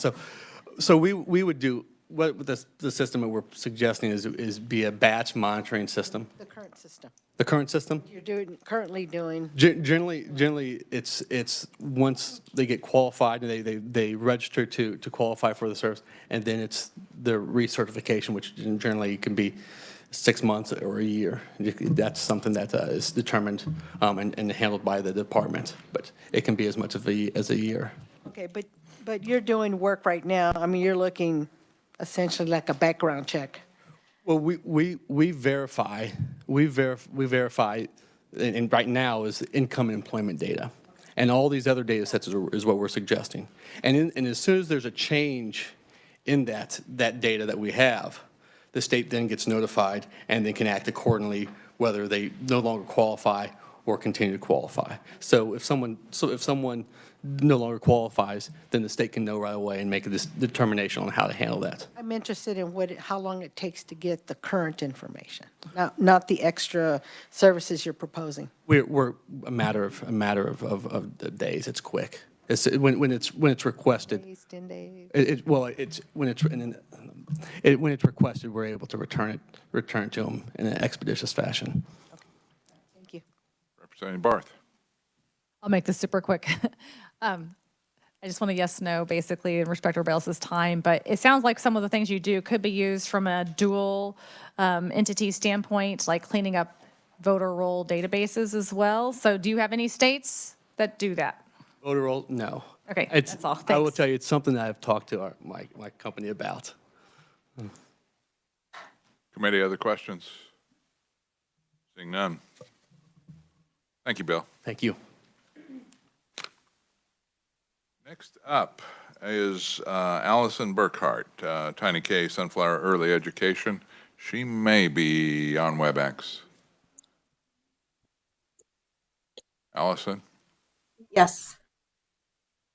Okay. Oh, there you are. Yes. Proceed. Okay. Thank you for allowing me to speak today. I am sharing information related to applied behavior analysis services in the state of Kansas. I work as a BCBA or board certified behavior analyst at Sunflower Early Education Center in Great Bend. We serve young children diagnosed with autism and their families. There's a great need for services in this part of the state. Many families are not able to access these ABA services due to a lack of providers in our area. I believe that one of the reasons for lack of providers is that we are not able to pay individuals a competitive wage for this highly skilled and often challenging role as a behavior technician. An increase in reimbursement rates for ABA services would allow us to pay providers more. We currently have a waiting list at our agency that children may be on for up to a year or more. And during this time, the children obviously are falling further behind their same-aged peers. Another challenge that we've had is not only in finding providers to serve these children, is also related to insurance providers not covering these necessary services. Even with the autism insurance mandate in Kansas, some insurance companies are still not covering ABA therapy in their policies. Because of this, many families are falling through the cracks as they do not qualify for Medicaid due to income, and also the fact that they have primary insurance, even though we found that primary insurance is not covering ABA services. So I have a recent example of a family who the father has Blue Cross Blue Shield insurance through his employer, but it does not cover ABA therapy. So the family applied for SSI due to the child's diagnosis, and he was approved for CHIP insurance, which would have covered that therapy as a secondary policy. After receiving these insurance cards, the family received another letter stating that the child no longer qualified for CHIP because they did have access to primary insurance, which, as I mentioned, it was not covering these necessary services. So one solution, at this point, the only solution the family considered is taking the child off of that parent's insurance so that he would be eligible for CAN care. And in the meantime, this child is not receiving any of those services, and he continues to fall further behind. So as I think that Kansas is making progress in providing necessary services to children who are diagnosed with autism, I feel like we still have a long way to go. An increase in the reimbursement rates would allow us to pay providers a wage that is comparable to the level of skill required for this occupation, and would also increase the number of providers across the state. I feel that it's also important to make sure that all children have access to affordable healthcare options that will allow them access to these necessary services. Thank you for allowing me to share my concerns. Okay, we'll see if there are any questions, okay? Representative, any questions, committee? Representative Barth. I just was asking about the ABA acronym, what it stands for, please. I'm sorry. I jumped right over that. It stands for Applied Behavior Analysis Therapy. And it is currently the only evidence-based and medically approved service for children who have a diagnosis of autism. Other questions, committee? I have one. Thank you. Representative Ballard. Thank you. You mentioned the waiting list could be up to 1 year. Do you know And I'm how speaking, sorry. Do you know how many are on the waiting list? Well, this is for our agency, which is a small agency. We are a small nonprofit in Great Bend, Kansas. So obviously we're fairly rural. We serve 5 counties. At any given time, we could have between 5 and 10 children on that waiting list, but yet we're currently only able to provide services to 12 children due to the number of staff and the required hours of therapy that these children typically need. And what kind of services then do those other children receive? Well, we have a Part C early intervention program for children up to age 3. So they get those in-home services. And then at age 3, children would also be eligible for special education services within their preschool setting. However, applied behavior analysis therapy is is intensive and very direct therapy that children can get up to 20, 25 hours a week of this therapy. Okay. Thank you, Mr. Chair. Committee, other questions? Representative Carpenter. So just a question for the agency more than anything is what are those rates for maybe tomorrow or something? And then I can't remember, it has like 5 letters, E, B, I think, Christie. Yeah. So that 52 million, is any of that earmarked for ABA services? It cannot be. It can be private duty nursing and all kinds of other stuff, but not that. Okay, very good. Thank you. Representative Droege. Thank you, Mr. Chairman. And I have another colleague, Colton Gibson is there, I think, providing testimony in person. I'm just a support. Okay. Representative Droege. I have autism seems to be, it's becoming more and more of a problem. Seems to be going up, but I think my numbers are 1 in 36 kids around up to the age of 8 are autistic. Do you have any idea why this is happening? I can't really speak to that. I know one theory is that we are getting better at early identification of these children, which I work in the Tiny K program, Births to 3. So we are seeing more children that are showing some of those early signs that we're able to get tested and get diagnosis earlier. Thank you. Committee, other questions? Representative Ruiz. If it could happen that we could raise the reimbursement rate, where are the therapists going to be coming from? Are they coming trained already to do ABA therapy, or does your agency provide the training? There is a required training, and there's an approved training program. And I think that ks.gov is one of the approved agencies that provides that training. That's through the University of Kansas. There are also other online programs.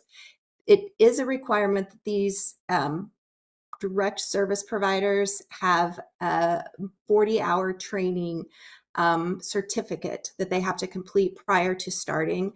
We then provide ongoing training, but all of our providers have to go through the credentialing process with insurance. So the minimum requirement is this 40-hour training, and then we provide ongoing training for them. Thank you. Thank you, Mr. Chair. Yes, committee, other questions? Seeing none. Thank you, Allison. Thank you. Next up, Kevin Robertson with the Kansas Dental Association. Welcome to the committee, Kevin. Mr. Chairman, members of the committee, I am Kevin Robertson with the Kansas Dental Association, and I'm here to support the recommendation that was made previously. If we think back about 90 minutes or so, when Tanya Dorf-Bruner testified on behalf of Oral Health Kansas, $1.9 million in SGF, $4.8 million all funds to move that value-added preventative dental care for adults into a comprehensive program. So with that, I would say me too with the testimony of Oral Health Kansas. Nicely done. Committee questions. Representative Clifford.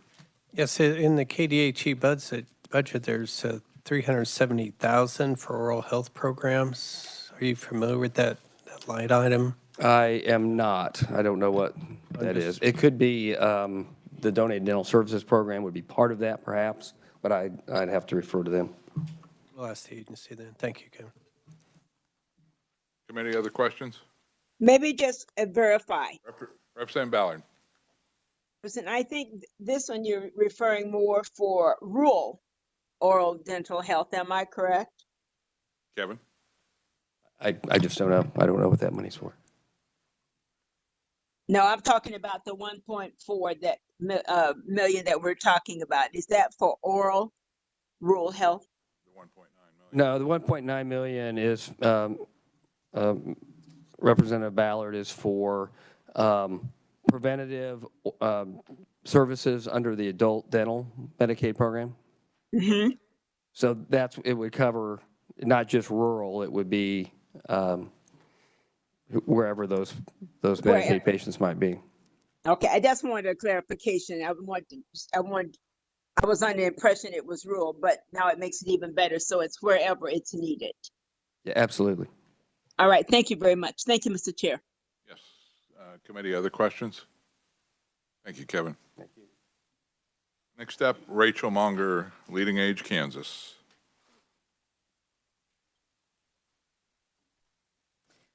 Thank you very much, Mr. Chair. I am Rachel Monger with Leading Age Kansas, the state association for nonprofit and other mission-focused aging services around the state. And we are here in support of funding for hospice, as you heard Mr. Sean Sullivan testify the very beginning of this hearing, and also for improved oral health services for seniors. Since the fall, we've been working with a group of our nonprofit hospice members and friends to learn more about that built-in 5% cut you heard about when they provide services to nursing home residents on Medicaid. I'm very thankful that Sean was here to walk you through that very complicated Medicaid billing process. You also have several sets of written testimony from nonprofit hospices around the state, as well as the Kansas Home Care and Hospice Association. Our ask matches that of Midland Care, which is funding to close that 5% gap and working with KDHE to work on those billing systems. Our second issue of support is adult dental benefits under Medicaid. Better dental services for low-income seniors has been on our issue list for many years. As Oral Health Kansas does a great job of explaining, oral health and dental care are an extremely important part of overall health and quality of life for seniors, and Medicare does not cover it. So any help our Medicaid program can provide in that area would be a big win. So thank you very much, Mr. Chair. Committee questions for Rachel? Seeing none. All right, thank you. Next is Dr. Mary Ann Lynch Small, Oral Health Kansas. Are you on WebEx?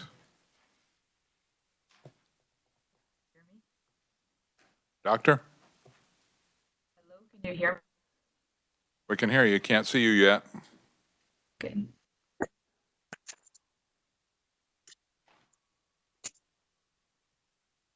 Hi there, can you see me now? There we go. Perfect. Thank you, Please Mr. proceed. Chairman. Thank you, Mr. Chairman and committee. My name's Mary Ann Lynch Small from Oral Health Kansas.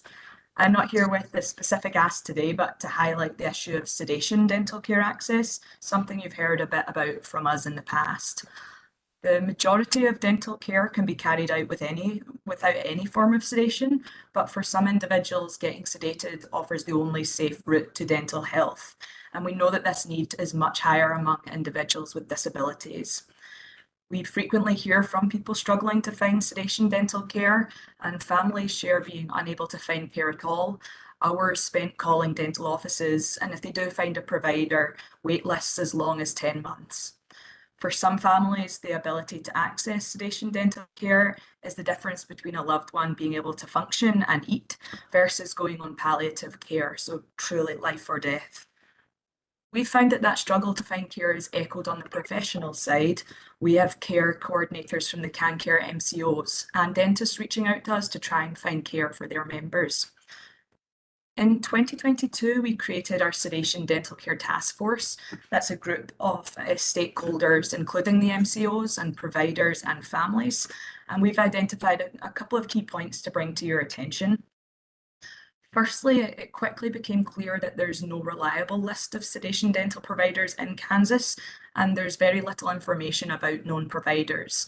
That's things like what type of sedation do they do, what insurances do they take, and do they see adults?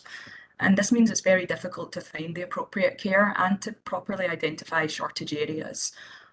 We were pleased to see the requirement for each MCO to maintain a list of sedation dental providers in the CanCare RFP, and we're currently working with the existing MCOs to create such a list. Regarding the sedation itself, in-dental office sedation is often provided by a third-party sedation provider. That's a certified registered nurse anaesthetist, and the CRNA sedates the patient as the dentist does the dental care. The CRNAs describe that the existing CanCare reimbursement rate doesn't adequately cover their time, their staff, and equipment needed to safely provide this service. And they highlighted that's particularly for individuals with disabilities who are often more complex medically. We're currently in the process of examining these concerns about the reimbursement rate.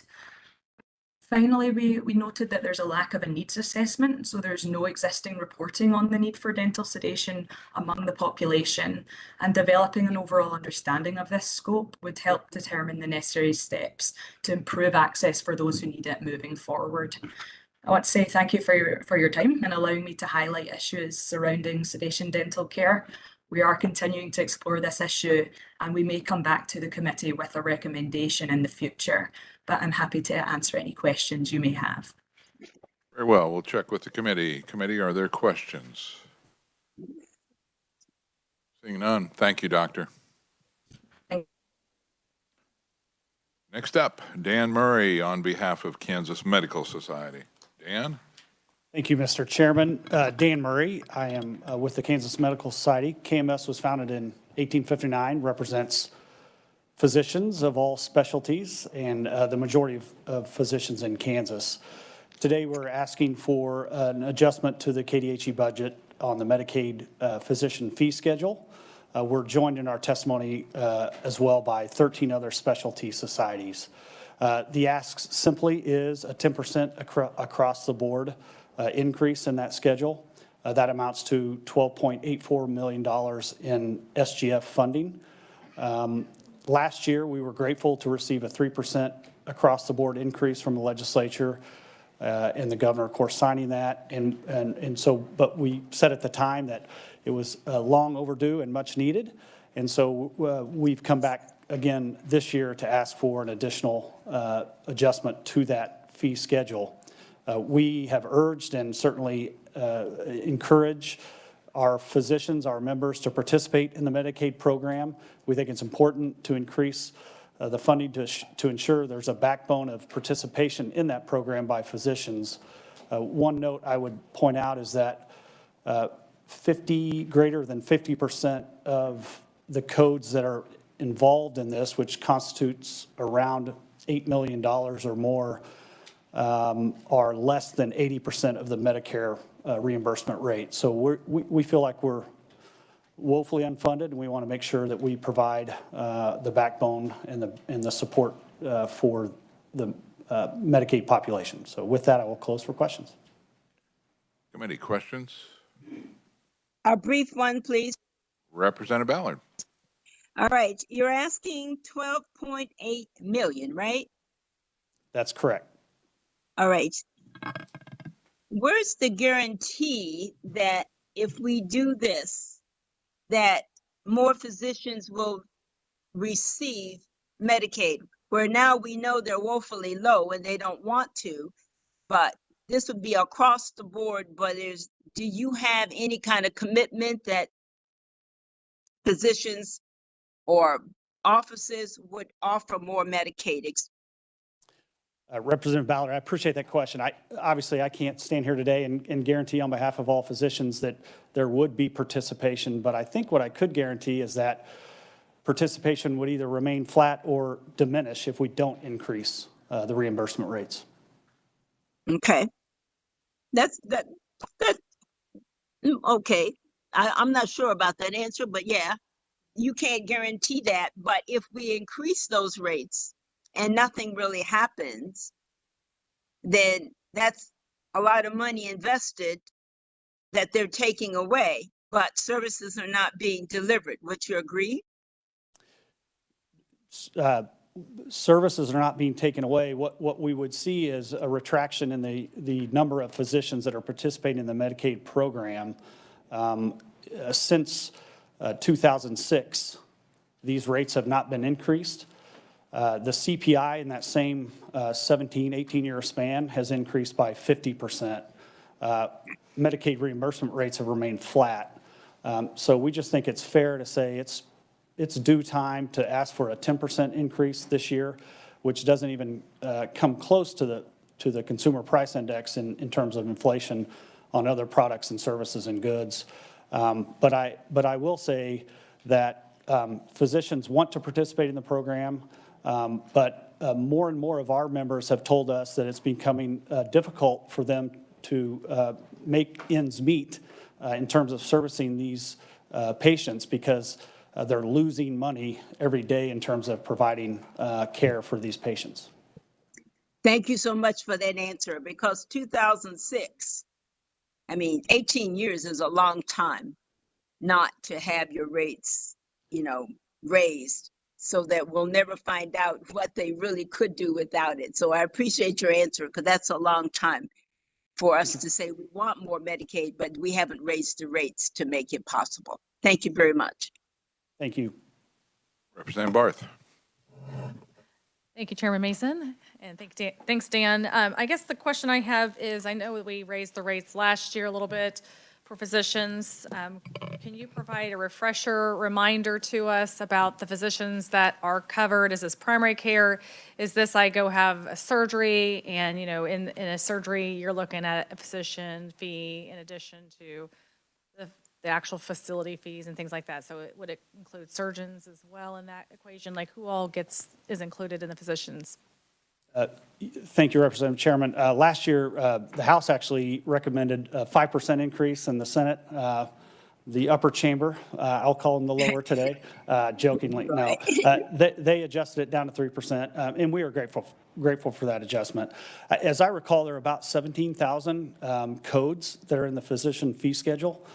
Those are all over the codes from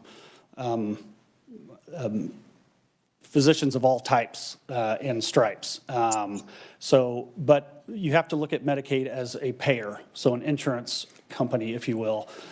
Physicians are being paid by, and hospitals and other healthcare providers are being paid by Medicaid for the services they provide. And we're just asking for that reimbursement rate to be increased to be more reflective of what the actual costs are. Any physician that provides a Medicaid service would, whether it's a surgical physician, surgeon, or a primary care doctor, et cetera, would fall under the classification of this increase? Absolutely. And I would refer you to the list of the specialties that are included in our testimony. There, again, including Cancer Medical Society, 14 other, and there could be some others that would be that would not benefit, but would have some reimbursements included in that based on the types of procedures they perform. Yeah, no problem. Thank you. Any other questions? Dan, did the 3% that was finally approved in the budget, did that prove to be any kind of an incentive to add more Medicaid patients? I will Mr. Chairman, thank you for that question. I think it's maybe too early to tell. I think it was positively received in terms of the fact that we haven't seen in 17 years an increase in these physician fee schedules across the board. So it was noted among the physician community that there was an appreciation that this needed to be addressed. But I think there was concern that it still doesn't go far enough to get where we need to be. Again, an analysis, and I don't know if KDHE has done an analysis in terms of the uptake in physicians that are participating in the program. It makes a positive impact, but we need to move forward. And frankly, last year, we kind of told you at the time we'd be back next year and maybe down the road as an incremental way to address this problem. Representative Carpenter. Just as a reference point, it's about $1 million per percent. So 10% increase is about $10 million, 1.2 million. So just FYI, so they got 3 million last year, thereabouts. That's correct. SGF, then. All funds is, yep. Representative Clifford. Yes, of course, as an ophthalmologist, I deal with Medicaid from 6 states. A lot of times we'd rather see the patient for free because it would save us money on billing and other costs. I think this is bound to increase access. I mean, we have, I'll cite optometrists for one. In my town, there are participators in Medicaid, but they have 2 appointments per month. So that doesn't do much for access. So I do think just the attention to this last year and hopefully this year may inspire more folks to actually participate. So I appreciate the ask. I would concur. The more likely that a physician would participate in the Medicaid program absolutely increases access for needed patients. Any other questions? I have one. Oh, excuse me. Representative Hobson? Okay. Okay. I do have a question, Dan. We heard testimony earlier, and maybe this is duplicative, but we heard testimony about pediatrics. Would they be covered in your ask, or is that separate? The Academy of Pediatrics have signed on to our testimony. Their codes would be included in our across-the-board ask. I haven't visited with them to see if they have their specific codes are above 10% or below, or specific to the units or codes that they have, but they absolutely would be included in our general ask for all physicians. Okay, very good. Committee, other questions? Seeing none. Thank you, sir. Thank you, Mr. Chairman. Next up, we have Colton Gibson, Kansas Behavioral Supports. Welcome, Colton.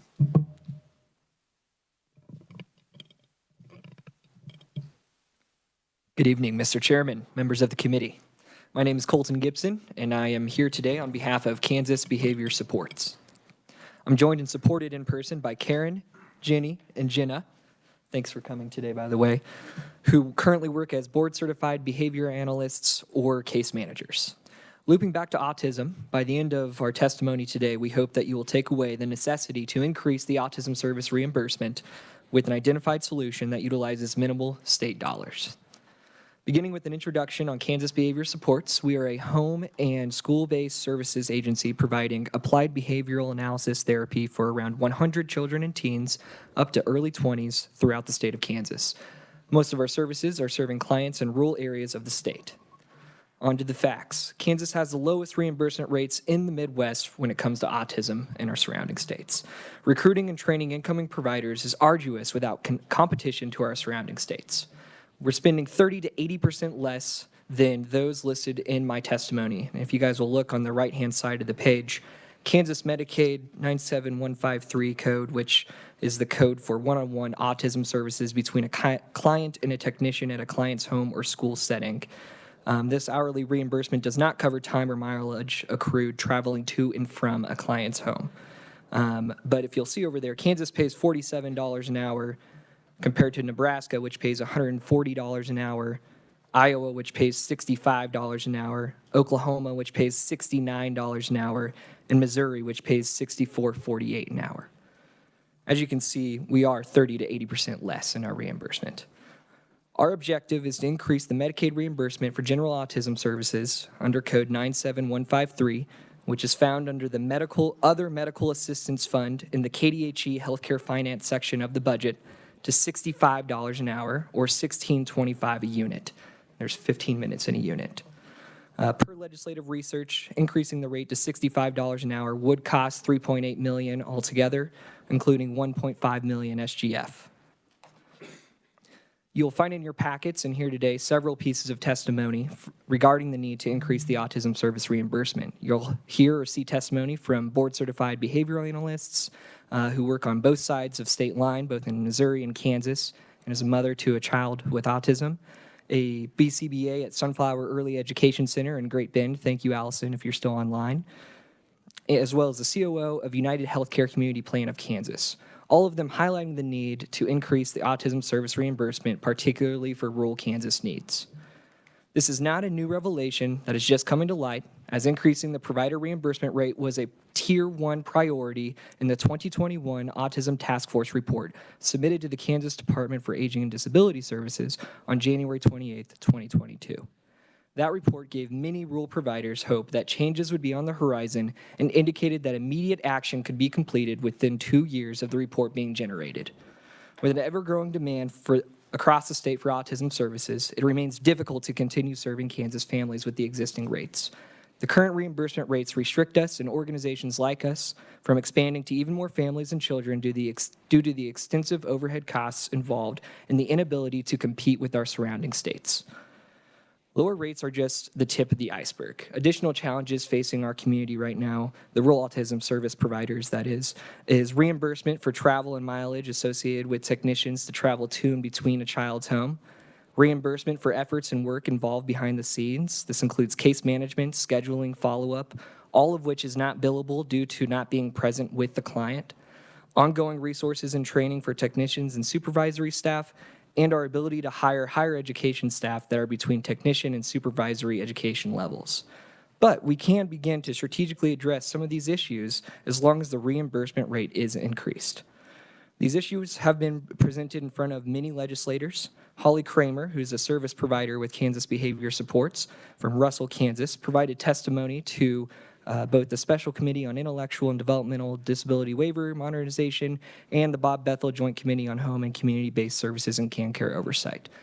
Both times she presented, it received great feedback from all legislators on the committee. I do want to bring your attention to the 2021 Autism Task Force report, which is actually included with my testimony. If you'll see, this is why it's such a large packet. But that report was released in January 2022. And on page 7, you will find the task force's Tier 1 recommendations, which are its workforce priorities 1.1 and 1.2, both of which relate directly to the reimbursement rates and autism service providers. Of note from the report, the recommended 2022 to 2023 immediate action was to incentivize providers and increase rates. I encourage you to take a look at that Autism Task Force report. It does a much better job of talking about this than I ever could.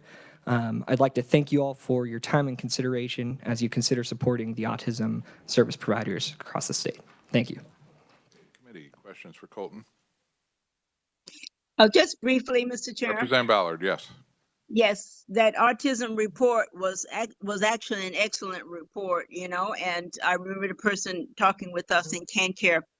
Autism has been a struggle in our state, just trying to get a handle on it and making sure we're able to provide the services early that are really needed. And I appreciate your bringing this to our attention, as others have done as well. And slowly we're getting there, but we probably need to move a little bit quicker than we actually have over the time. But thank you so much for presenting today. Committee, other questions? Seeing none. Thank you, Colton. And next up, we have Jennifer Neal, a behavior analyst. Jennifer, welcome to committee. Thank you, Mr. Chairman. Thank you, committee. Honorable members, my name is Jennifer Neal. I stand before you today as both a dedicated board-certified behavior analyst and a mother, deeply concerned about the welfare of individuals with autism spectrum disorder in our state. With experience working across both Missouri and Kansas, I am compelled to address the glaring disparities in access to crucial therapies, particularly applied behavior analysis, or ABA, for those with autism in Kansas. ABA is widely recognized as one of the most effective interventions for individuals with autism, yet its accessibility in Kansas remains woefully inadequate. As a practitioner, I've witnessed firsthand the impact of this shortage on families in our state. It's disheartening to see Kansas lag behind other states in prioritizing evidence-based treatments for ASD, especially for our low-income citizens. One of the most concerning aspects of this issue is the significant gap between the demand for ABA services and the availability of qualified providers in Kansas. This gap not only leads to lengthy waiting lists, but also forces families to seek treatment elsewhere, often crossing state lines into Missouri and Nebraska. As leaders in innovative approaches to the therapy, including telehealth options, my colleagues and I find ourselves losing clients due to the lack of accessible services in our own state. Compounding the issue is the inadequate reimbursement compensation for ABA services in Kansas. The current rate fails to meet the needs of providers, making it challenging to attract and retain qualified professionals. Moreover, the financial strain extends to therapists who must travel long distances, often through rural areas without adequate mileage reimbursement.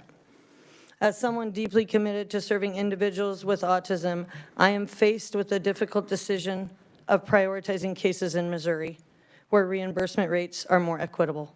This is not a sustainable solution, nor is it fair to the families in Kansas who deserve access to high-quality care. It is imperative that we address these challenges head-on and prioritize the needs of individuals with autism in Kansas.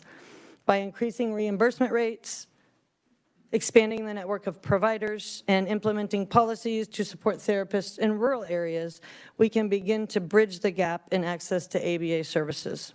I urge you, esteemed members of this committee, to take decisive action and ensure that individuals with autism receive the care and support they deserve. Together, we can make a meaningful difference in the lives of countless families across our state. Thank you for your attention to this critical issue. Committee, questions for Jennifer? Seeing none. Thanks. Thank you very much. Okay, committee, that was the last presenter that we have in person. There's a whole stack of written-only testimony in your folder, so I would urge you to go through that in your spare time. The committee will make its recommendations tomorrow on the KDHE budget, and we are adjourned.